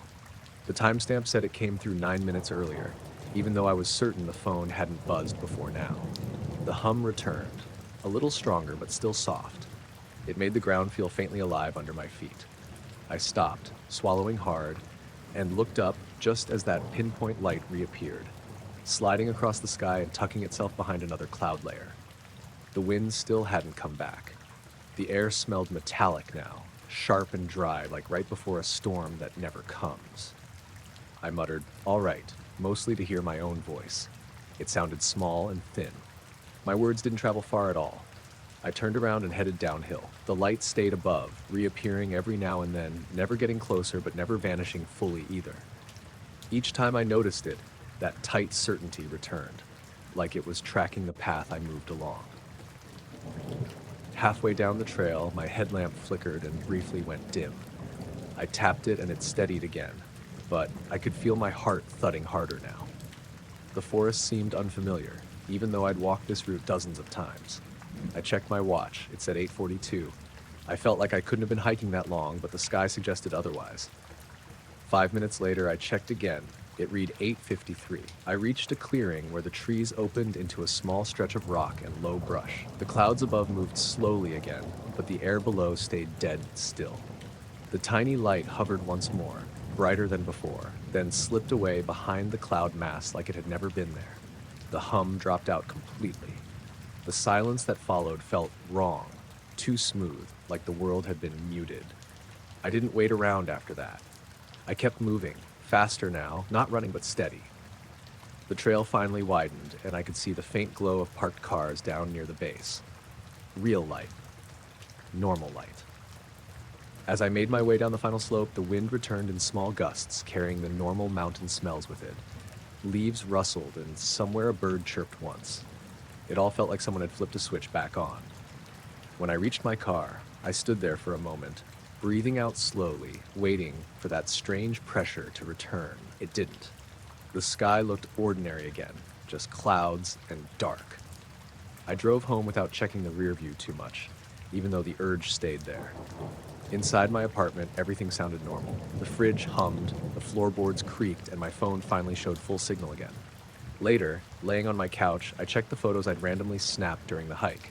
Most were blurred or dark, but one, taken when I didn't remember lifting my phone, showed the tree line and a faint point of light higher than it should have been, softened by cloud. I turned the screen off and set it face down, letting the quiet settle back in around me, knowing I had no clue what I'd seen. Just the feeling that whatever it was had been calmly watching from somewhere above the clouds. The shadow slid over my lawn slow and smooth, like something tall had walked between the moon and the ground. The problem was the sky was clear. No clouds, no birds, no trees swaying high enough to cast anything that wide. When it passed, the air around me dropped cold like a door had been opened somewhere I couldn't see. I stood there with my hands in my hoodie pockets, looking down at the grass where it had just been. The frost that had been soft a second earlier now felt sharper under my boots. My breath showed more than it should have for early fall. This was behind my uncle's place in a quiet part of rural Idaho, just outside a town called Parker's Ford, that most people drove past without noticing. I'd been staying a few nights while helping him clear some land behind the house. He was already asleep, and I'd stepped out for some air before turning in. The yard stretched out into a slope of uneven grass and weeds, then dipped toward a line of bare trees. The moon hung low and bright, lighting everything in flat silver. The shadow had cut right across that open space from the tree line toward the far fence, without making any sound. I scanned the sky again, expecting something obvious. Nothing moved. The stars looked sharp and fixed. I took a few steps forward, crunching over frosty patches. The cold lingered in the exact path the shadow had traveled, like a trail. I reached down and brushed the grass. It felt stiff and damp, colder than the rest around it. A low buzzing crept into the air, barely more than a vibration. I straightened up and listened, trying to figure out where it came from. Not the house, not the road. It felt like it filled the yard instead of coming from a point. I glanced back at the porch. The light was still on, yellow and normal. Everything near the house looked the same as it always did. Behind me, though, the open space felt heavier. Hello? I called, not expecting anyone to answer. Nothing did. I walked a bit farther, staying just inside the range of the porch light. That buzz faded out, replaced by a thick silence. Not even crickets. I'd grown up around fields like this and knew they were never truly quiet. Then the shadow drifted again, this time closer. It crossed the grass about 10 feet in front of me, broad and solid like something massive had passed overhead. I looked up fast. The sky was still wide open. No clouds, no contrails, no movement except a faint, pale smudge high above, just barely darker than the surrounding stars. It moved too smoothly to be anything normal, almost going sideways before easing out of view. My phone vibrated in my hand. I didn't remember pulling it out. The screen showed no notifications, just the lock screen glowing dim. The time said 10:17. I could have sworn it had been just after 9 when I walked outside. I stepped back toward the house, heart thudding harder than the situation seemed to justify. The temperature around me climbed back to normal the closer I got to the porch, like whatever cold that thing caused only existed in a strip across the yard. I paused near the steps and looked back again. The grass lay flat now in a curved line where the shadow had passed, as if something heavy had brushed over it without touching. Another low vibration rolled faintly through the ground, like distant thunder without the storm. I stayed still, every sense locked on the open space. My neighbor, Ronnie Keeler, lived about half a mile away and sometimes walked his dog late. I found myself hoping to see his porch light flick on, or hear his truck, anything normal. Instead, another dark form slid across the moonlight, wider than the first. It moved slower, deliberate, and as it crossed, the stars behind it dulled faintly, like they'd been pressed through fog. When it reached the far edge of the yard, the cold hit again, sharper this time, biting through my clothes. I shivered hard and stepped fully back onto the porch. The shape stopped moving once it cleared the fence, hovering somewhere beyond it. The buzz returned, soft and steady, and my skin prickled along my arms. I couldn't tell if it came from up above or from the ground itself. I watched it for what felt like several minutes. It never came closer, never pulled away. Just stayed there, dark against the sky that should have been empty. My phone screen lit again without me touching it. No signal bars, no service icon, just blank. I swallowed and whispered, "Nope, more to ground myself than anything else," then turned and went inside. I locked the door even though I knew nothing real had approached. From the kitchen window, I watched the yard again. The shadow was gone.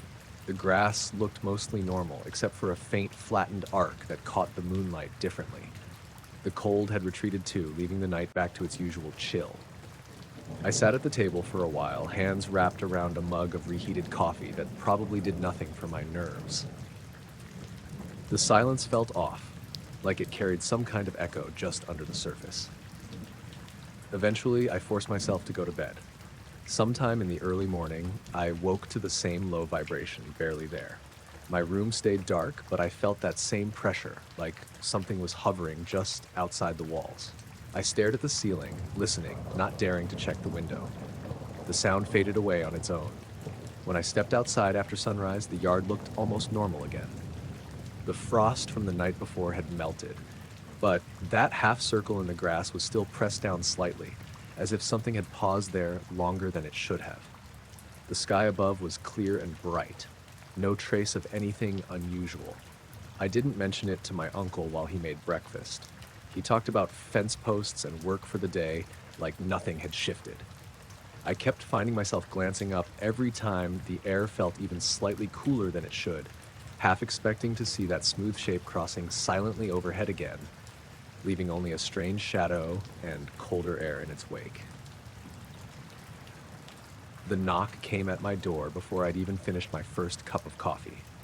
I just rolled out of bed, still half asleep, and I almost ignored it because it was too early for anything good. When I opened the door, my neighbor Marlene stood there in her housecoat, hair still a little wild, eyes wide in a way that made my chest tighten before she even spoke. "You know there were lights all over your house last night?" she asked. "What?" I said, probably too flat. Bright ones, not like cop lights, not like a car. They were right over your roof, moved slow and quiet. I blinked at her. "I was asleep, Marlene.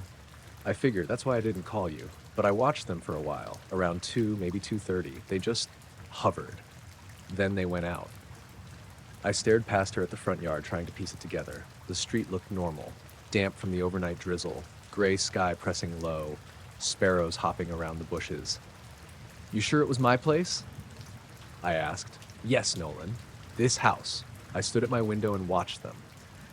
"I thought maybe you were having work done or something, but there was no truck." "Okay," I said, forcing a small laugh. "Probably just reflections or something weird in the fog." She didn't smile back. It wasn't foggy. It was clear. After she walked back to her place, I shut the door and stood there longer than necessary, listening to the quiet inside. My name is Nolan Reeves, and I'd lived in this small place outside Maplebrook for 5 years without anything stranger than raccoons tipping over my trash. Her words stayed sitting in my chest. I remembered the outdoor camera over my garage, the cheap one I'd installed after someone tried my car handle a few months back. I grabbed my phone and opened the app, scrolling through the timeline. Sure enough, there was a spike at 2:14 a.m. Motion detected. I tapped the clip. The screen showed my front yard bathed in ordinary moonlight, the driveway, the bushes swaying slightly. Then, about 5 seconds in, the whole image turned blinding white. Not a flash like lightning, more like someone turned the sun on for a second. Then black. When the feed returned, the yard looked normal again. No figures, no shadows, no movement, just that wash of light, then darkness, then empty yard. I watched it 4 more times, hoping I missed something. There was nothing. I checked the timestamp. It skipped from 2:4:36 to 2:15:59. A minute and 23 seconds just gone. I felt a chill that didn't match the temperature in the room. I tried the backyard camera next. Same thing. Slight brightening, full whiteout, then normal image with an awkward gap in time. Nothing else registered. No movement across the yard. No car headlights sweeping past. No branch swaying violently. Just that soft burn of light and missing time.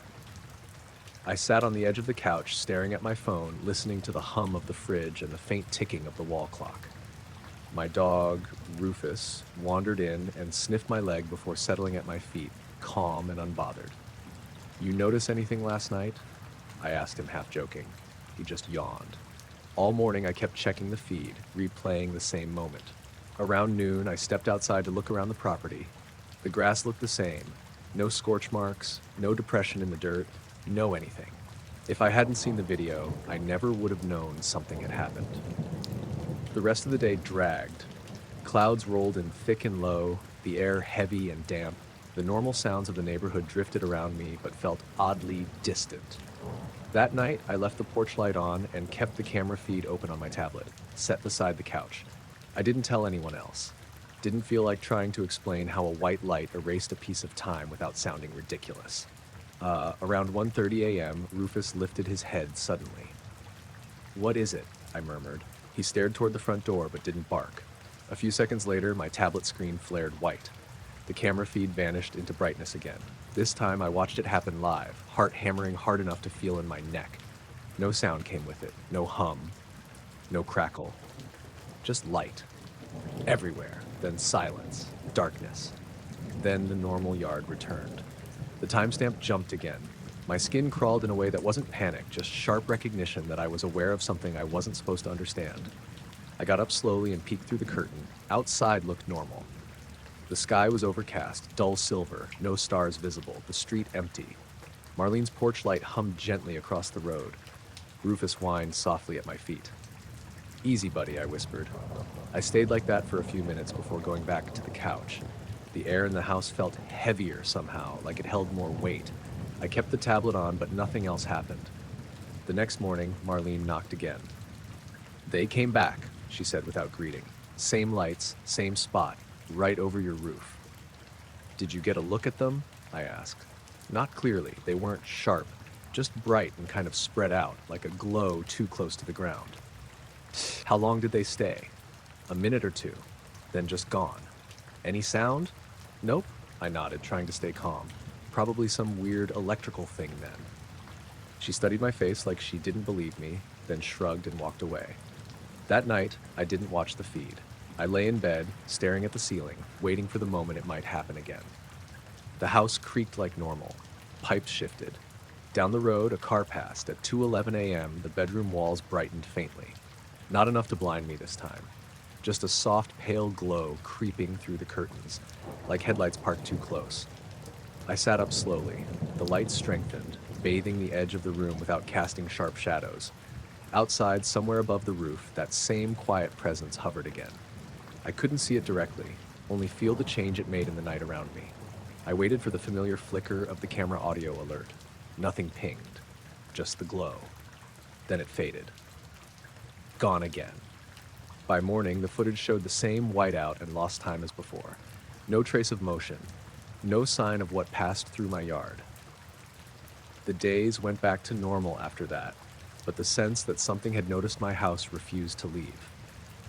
Every night, I locked the doors a little more deliberately and listened to the quiet just a second longer. And every now and then, when the yard sat too still and the sky looked just a little too pale, I caught myself wondering what had come close enough to wash my whole world in light and then vanish without ever showing its shape. The light didn't behave like anything I'd ever seen on that stretch of road. I was driving east on County Route 17, the road that cuts straight through miles of flat farmland just outside of Glenora. It was early evening, that soft, dusty hour right before the sun fully disappeared, and the sky had that washed-out orange look that made every field seem endless. The air felt warm, even with the windows cracked, and dry wind carried the faint smell of cut hay across the asphalt. I'd taken that road 1,000 times. I knew every curve, every broken reflector, every stretch where the corn leaned too close to the shoulder. There wasn't supposed to be anything new out there. No buildings, no streetlights, no reason for anything to glow. That's why the steady light hovering above the crops made no sense. At first, I thought it might be a distant tractor or some farmer using a lantern. But as I got closer, I realized it wasn't attached to anything. No poles, no vehicle. Just a pale white glow floating maybe 4 or 5 feet above the corn rows, moving slowly alongside the field as if pacing my car. It didn't flicker. It didn't sway. It didn't cast any visible beam onto the plants below it. It just existed. My name's Jared Malon, and I'd spent most of my life around rural roads and quiet nights. I knew what headlights looked like from weird angles. I knew reflections. I knew fog tricks. This wasn't any of that. I slowed down without meaning to, eyes fixed on the strange light. It glided smoothly sideways, parallel to the road, completely silent. No buzzing, no mechanical sound, no hum. The corn under it didn't glow brighter. The shadows didn't shift. It wasn't illuminating anything at all. I rolled the window down further, leaning slightly toward the passenger side to get a better look. Warm air rushed over my forearm, but the light stayed steady, just drifting. "What are you?" I said under my breath. The radio played faint through the speakers, some talk show I barely paid attention to, but the moment felt isolated, like the rest of the world had lowered its volume. A pickup truck passed in the opposite direction, headlights washing across my windshield. For a second, the light disappeared behind that glare. Then it came back, still floating, still moving, perfectly calm. My chest tightened with a quiet kind of unease that didn't spike into panic, but made me painfully aware that something wasn't right. I tapped my brake and slowed further, matching its pace. The light didn't react, didn't drift closer or farther, just kept sliding through the air at a precise distance from the crops, like following an invisible track.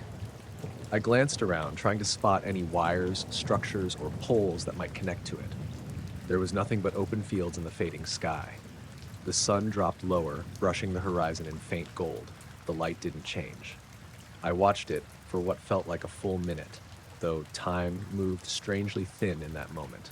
Then, without warning or buildup, it slid slightly upward, angled just a bit, and vanished. Not faded, vanished. 1 second it was there. The next, nothing. The space it occupied returned to the dull green of the crops and the low light of evening, as if the air had never held anything at all. I felt my hands tighten on the wheel. "Okay," I muttered. "Okay, no." I slowed almost to a stop, eyes scanning the field where it had hovered. I half expected it to reappear or pop up behind a row farther down, but the field stayed empty. Wind brushed through the corn, rustling leaves softly. The normal quiet of farmland returned. Still, the sense of something lingering didn't fade. I started driving again, faster now. The rest of the road felt stretched out, like my mind refused to go back into normal mode. Every shadow between the rows felt heavier, like it might move again. A mile or so down, I glanced back in my rearview mirror. Nothing, just dust, distant sky, and empty road. I tried to shake it off. Maybe it had been a reflection from the angle of the sun. Maybe a drone. Maybe something small and weird that just happened to look wrong. But the way it hadn't cast any light bothered me. Everything that glows lights something else. This thing didn't touch the world around it at all.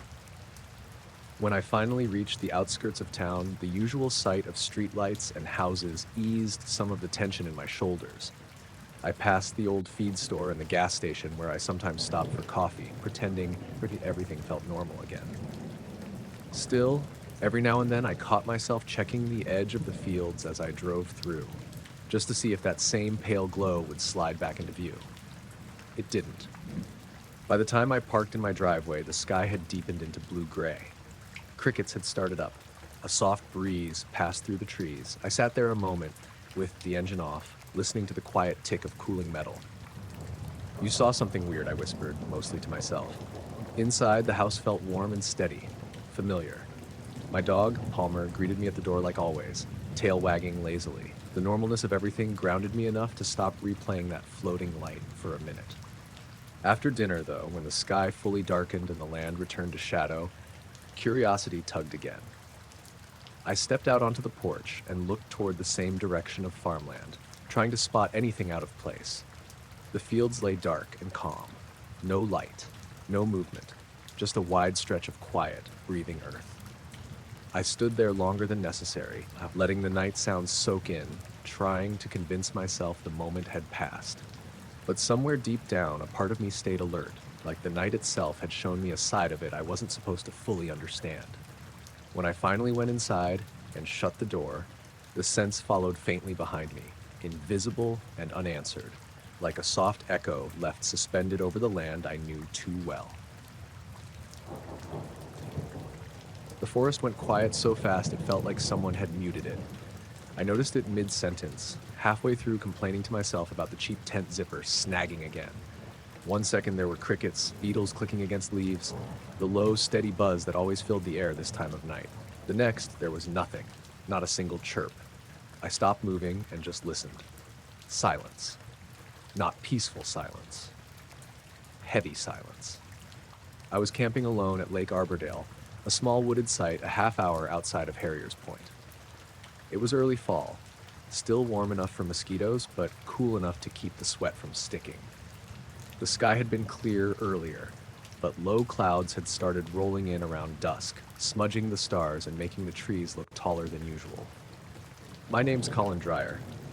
I'd done solo trips plenty of times. I knew the normal sounds of the woods. This wasn't normal. I stepped out from the tent, boots sinking slightly into the soft dirt. The lake shimmered faintly to my left, reflecting a weak sliver of moonlight that kept disappearing behind the clouds. Everything felt too still, like the air itself had paused. "Seriously," I muttered, scanning the tree line. No movement. Leaves hung limp. Even the wind had died down. Then I saw it.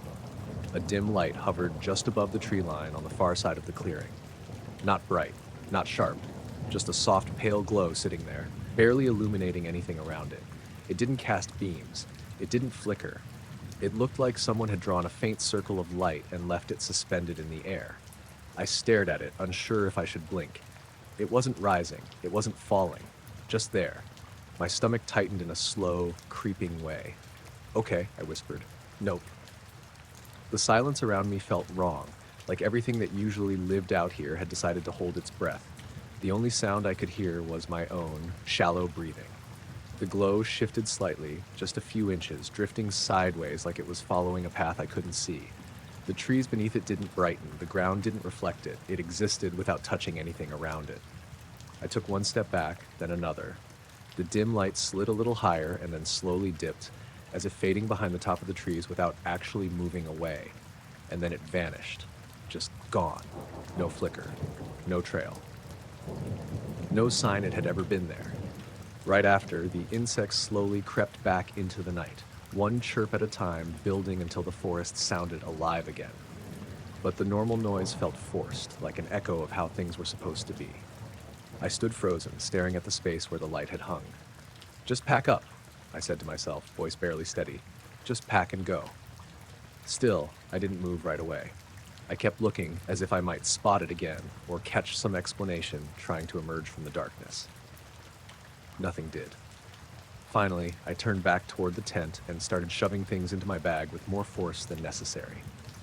I zipped it closed, slung it over my shoulder, and tried not to let my eyes wander too much. The walk back to the trailhead felt longer than it had earlier. Every small crack of a branch made my shoulders tense. Every brief rustle of leaves drew my attention sharp as a knife. About halfway down the path, something odd happened again. The night sounds dulled. Not full silence this time, but softened, as if a layer had been placed between me and the world. The air felt thick, almost pressurized. I slowed. Faintly ahead through the trees, I saw another glow. Smaller this time. Lower. It brushed the forest floor for a split second before lifting upward and dissolving into the darkness. My heartbeat thudded harder now. I didn't want to follow it. I also didn't want to turn my back on whatever direction it might choose next. So I stood there, frozen, waiting for something else to happen. It didn't. The glow never returned. The forest resumed its normal soundtrack, almost too cheerful in contrast. By the time I reached the parking area, my hands were shaky, even though the night air wasn't cold. I opened the trunk, tossed my pack inside, and got into the driver's seat with more relief than I'd expected. I sat there for a minute, just breathing, listening to the quiet tick of cooling metal. The headlights cut a familiar, safe path through the trees ahead. I glanced once more toward the tree line. Dark. Unremarkable. Just forest. The drive home felt endless, my eyes jumping to every bit of reflected light off the roadside. But nothing followed. Nothing appeared above the trees. When I finally pulled into my driveway, the porch light and familiar sight of my house calmed my nerves a little. Still, I didn't fully relax until I locked the door behind me. Inside, everything hummed with ordinary life. Refrigerator, ceiling fan, the faint glow of my phone charging. I checked the time, 11:42 p.m. Only an hour had passed since I'd noticed the silence in the woods, but it felt much longer. I made some tea just to steady my hands, standing at the kitchen window while it cooled. Outside, the trees along the edge of my yard swayed quietly. No strange light, no silence. Everything looked exactly how it always had. But sometime around 2 in the morning, when sleep still wouldn't come, I heard it again. A moment of stillness. Just a second, where the world outside felt muted. Then a very faint glow brushed the tops of the distant trees beyond my backyard, pale and brief, like a whisper of the same thing from the lake, and then it slipped away, leaving the night unchanged.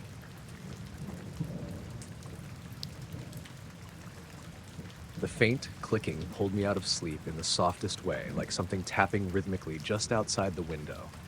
I opened my eyes and lay still, listening. The room was dark except for the pale digital glow of the alarm clock on my nightstand. 3:17 a.m. The clicking continued, slow and steady, like a quiet mechanical sound that didn't belong to any appliance in the house. My name's Rowan Ellerby, and I lived alone in a small cabin on the edge of Pine Hollow, about 15 minutes outside Larchmont. It was the kind of place people called peaceful during the day and too quiet at night. No streetlights, no close neighbors, just trees, gravel, and wind most of the time. But this wasn't wind. The clicking had a pattern. Soft, controlled, almost deliberate. I pushed the blankets aside and swung my feet onto the cold floorboards, keeping my movements slow so I didn't fully wake the house. The sound came from outside my bedroom window, which faced the tree line. I stepped closer and gently pulled the curtain back. A soft glow drifted between the branches, not bright enough to illuminate the ground, but clear enough to be seen. It moved sideways, sliding slowly behind the tree trunks like it knew exactly where to go. Not bobbing, not flickering, just gliding. The clicking stopped. I held my breath, staring into the dark. The glow slipped farther into the woods and then vanished behind the thickest cluster of trees, leaving the forest pitch black again. My heart beat slow and heavy in my chest. The night returned to silence. I stayed there for a full minute, waiting for the noise to resume or the light to return. Nothing happened. It was probably just some animal in a reflection, I muttered, even though I didn't believe it. I stepped back from the window and sat on the edge of the bed, trying to steady myself. The quiet pressed in again. I strained to hear anything else outside. A breeze. Leaves. Anything normal. Nothing. Eventually, I lay back down, telling myself I'd imagined most of it. I must have fallen asleep again because the next thing I knew, pale morning light filtered through the curtains. The first thing I did was check outside. No glow, no disturbance, just dew on leaves and the faint mist that always lingered around the base of the trees early in the morning. The rest of the day passed uneventfully, but I couldn't shake the unsettled feeling. Every creak of the house, every distant rustle of branches, made my attention snap toward the window. That night, I made a habit of locking every door, double-checking the latch on the windows, and turning on the porch light earlier than usual. I told myself it was just caution. Sleep came in shallow waves. Then, around the same hour, the clicking returned. It was softer this time, but clearer. A precise tick-tick-tick, not irregular like twigs snapping or leaves brushing wood. It sat just beyond the edge of the window like something patiently waiting. I didn't move right away. The sound shifted slightly, then paused. My pulse picked up. After a few seconds, it started again, lighter now, almost careful. I forced myself to slide out of bed and step over to the window, dread coiling tight in my stomach. I pulled the curtain back slowly. The soft glow was back, slightly brighter than the night before. It drifted along the outer edge of the tree line, lower now, closer to the ground. Still silent, still smooth, still wrong. Whatever created it never revealed itself. The clicking stopped as the glow moved, as if linked somehow. The light hovered briefly, just long enough for my chest to tighten, then slipped back into the woods, swallowed by shadow. Gone again. I stayed frozen at the window, barely breathing, eyes scanning the now empty darkness. Nothing followed. The rest of the night dragged on with no further noise, but I never truly slept again.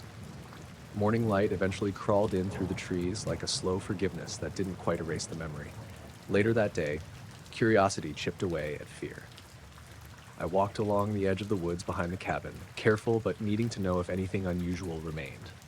No broken branches, no tracks, no signs of anyone or anything, just untouched forest floor. That evening, clouds rolled in, hanging low and heavy, muting what little moonlight might have offered. I sat on the edge of the bed, listening, waiting. The clicking didn't come immediately. When it did, it came closer. Not pressed against the glass, but close enough that the sound felt intimate, like something just beyond reach. This time, I opened the curtain faster than before. The glow was there again, only now it traced a slower path between the trees, almost observing. I stood there longer, heart in my throat, eyes locked on it as it drifted past the trunk of a pine and disappeared behind another. The clicking returned briefly, then faded. I expected fear to fully take over, but what I felt was more confusion, like being watched by something that refused to fully reveal itself, something content to hover just beyond understanding. The nights that followed remained quiet. No clicking, no glow. Just ordinary darkness and occasional animal sounds that felt normal again. Still, every time I lay down and closed my eyes, part of me waited for that faint mechanical sound to return. The subtle sliding light threading through the trees like it had its own quiet purpose. Weeks passed without incident, but the sense that something had briefly brushed against my reality didn't dissolve. It just lingered, faint and unresolved, like a memory I couldn't place but couldn't forget either. The first light appeared right as I set my coffee down on the cold wooden railing. It was just after 5 in the morning, that thin stretch of time before the sun even thought about coming up. I'd driven out to Harrow Point because I couldn't sleep again, and the pier was the only place around here that felt quiet without feeling crowded. The ocean was flat and dark, the air damp with that salty chill that crept into your bones if you stood still too long. My name's Callum Pierce, and I'd lived along this stretch of coast most of my life. I knew what boats looked like at a distance. I knew what buoys looked like. I knew how the moonlight hit the water when the sky stayed clear. This wasn't any of that. A small white dot just hovered above the surface about 50 yards out, glowing faintly like a reflection that forgot to ripple. It didn't bob. It didn't waver. It just held there, perfectly still, as if pinned to the air. I frowned and squinted, trying to find some rational angle for it. Maybe a fishing light? Maybe someone had anchored a boat in the dark? Then another light appeared beside it. Then another. 3, 4, 5. A neat row of pale points arranged in a gentle curve, hovering just above the slowly breathing water. No sound came from them. No buzzing. No splash. The waves moved beneath without ever disturbing their position.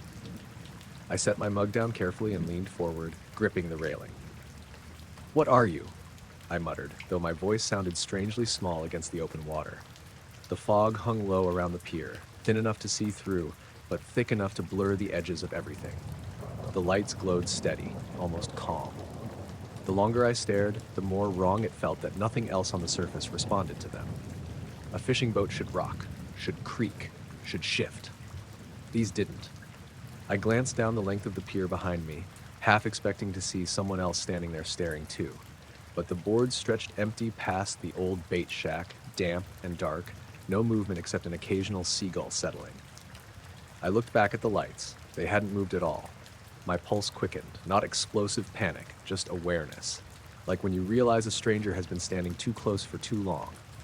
Then, without slowing, the first light sank straight down. No ripple, no splash, just dipped below the surface and vanished. Then the second followed, then the third. They didn't drift. They didn't fade. Each one lowered with strange precision and disappeared beneath the water like it was being gently pulled into another place. The last light remained for a few seconds longer, hovering alone, then sank as well. The ocean returned to darkness. I stood frozen, half bent over the railing, waiting to see something surface. Waiting for a wave or a sign that any of it made sense. Nothing came, just gentle water and a tired fog. I straightened slowly and looked around again as if someone had to be messing with me. The horizon looked empty, no boats, no silhouettes, no reflections. A thin breeze stirred the back of my neck. I waited another minute, then another. Nothing reappeared. The logical part of my brain tried to step in, maybe lights from a distant structure, maybe reflections from a passing vessel I couldn't see, but the way they lowered so cleanly didn't line up with anything I knew. I turned and walked halfway down the pier, listening to my shoes tap softly against the damp planks. The gulls stayed quiet. The water lapped slow and even. Everything else returned to its normal state, like nothing odd had occurred. But the feeling didn't fade.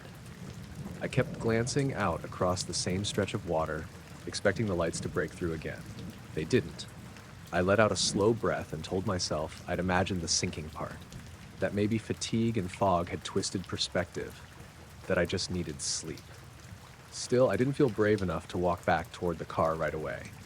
I leaned against one of the wooden support posts and watched the horizon until the sky began to lighten just slightly. A soft gray started bleeding into the far edge of the ocean. The fog thinned. The day crept back. Just as I began to relax, I noticed another faint glow farther down the water. A single point. Motionless. My shoulders tensed faster this time. It didn't multiply. It just stayed there, barely shimmering, the same pale white I'd seen before. I held my breath, waiting. Slowly, another appeared beside it. Then another. A new row forming farther out. My skin prickled. I stepped closer to the edge of the pier, ignoring the slick boards under my boots. The lights hovered again, just above the surface, maintaining the same careful spacing as before. The fog around them caught the glow faintly, creating a dim halo. They stayed still for longer this time. Longer than felt comfortable. No boat emerged. No explanation revealed itself. Then, one by one, they sank again. Straight down. Gone. The ocean smoothed over as if they'd never been there at all. A sickness twisted gently in my stomach. Not sharp, not overwhelming, just unsettled. Like something had calmly happened in front of me and refused to include any logic. I backed away from the railing and glanced over my shoulder again, the quiet behind me suddenly feeling heavier than usual. Still no one. I told myself this time I was leaving. I turned and walked down the length of the pier toward the parking lot, every creak of the wood echoing louder than it should have. The air warmed slowly as the sun started painting pale color along the edge of the horizon. From the lot, I couldn't see the same spot where the lights had hovered, but the calm of the water felt deceptive now, like it remembered something I didn't. The drive home passed without anything else strange. Normal early traffic. Normal sleepy faces at the corner gas station. Normal light blooming across the town like it always had. Still, every time I thought about that moment, the sinking of those lights replayed too clearly. That evening, after the sun dipped and the sky returned to soft gray, I found myself checking the time without fully meaning to. By 9, sleep still wouldn't come. By 10, I felt pulled again. I didn't fight it. I drove back to the pier, parking in almost the same spot as before. The air felt calmer now, less fog, more still. The water darker.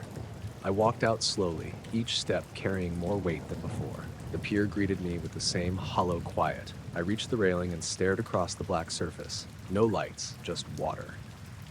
I stayed there for a long while, scanning and waiting. Then, faintly, a single glow appeared far out, lower than before, dimmer. It hovered for just a moment like a quiet reminder, and then it sank, gone again. The sky returned to darkness, leaving only the faint reflection of stars rippling across the calm water.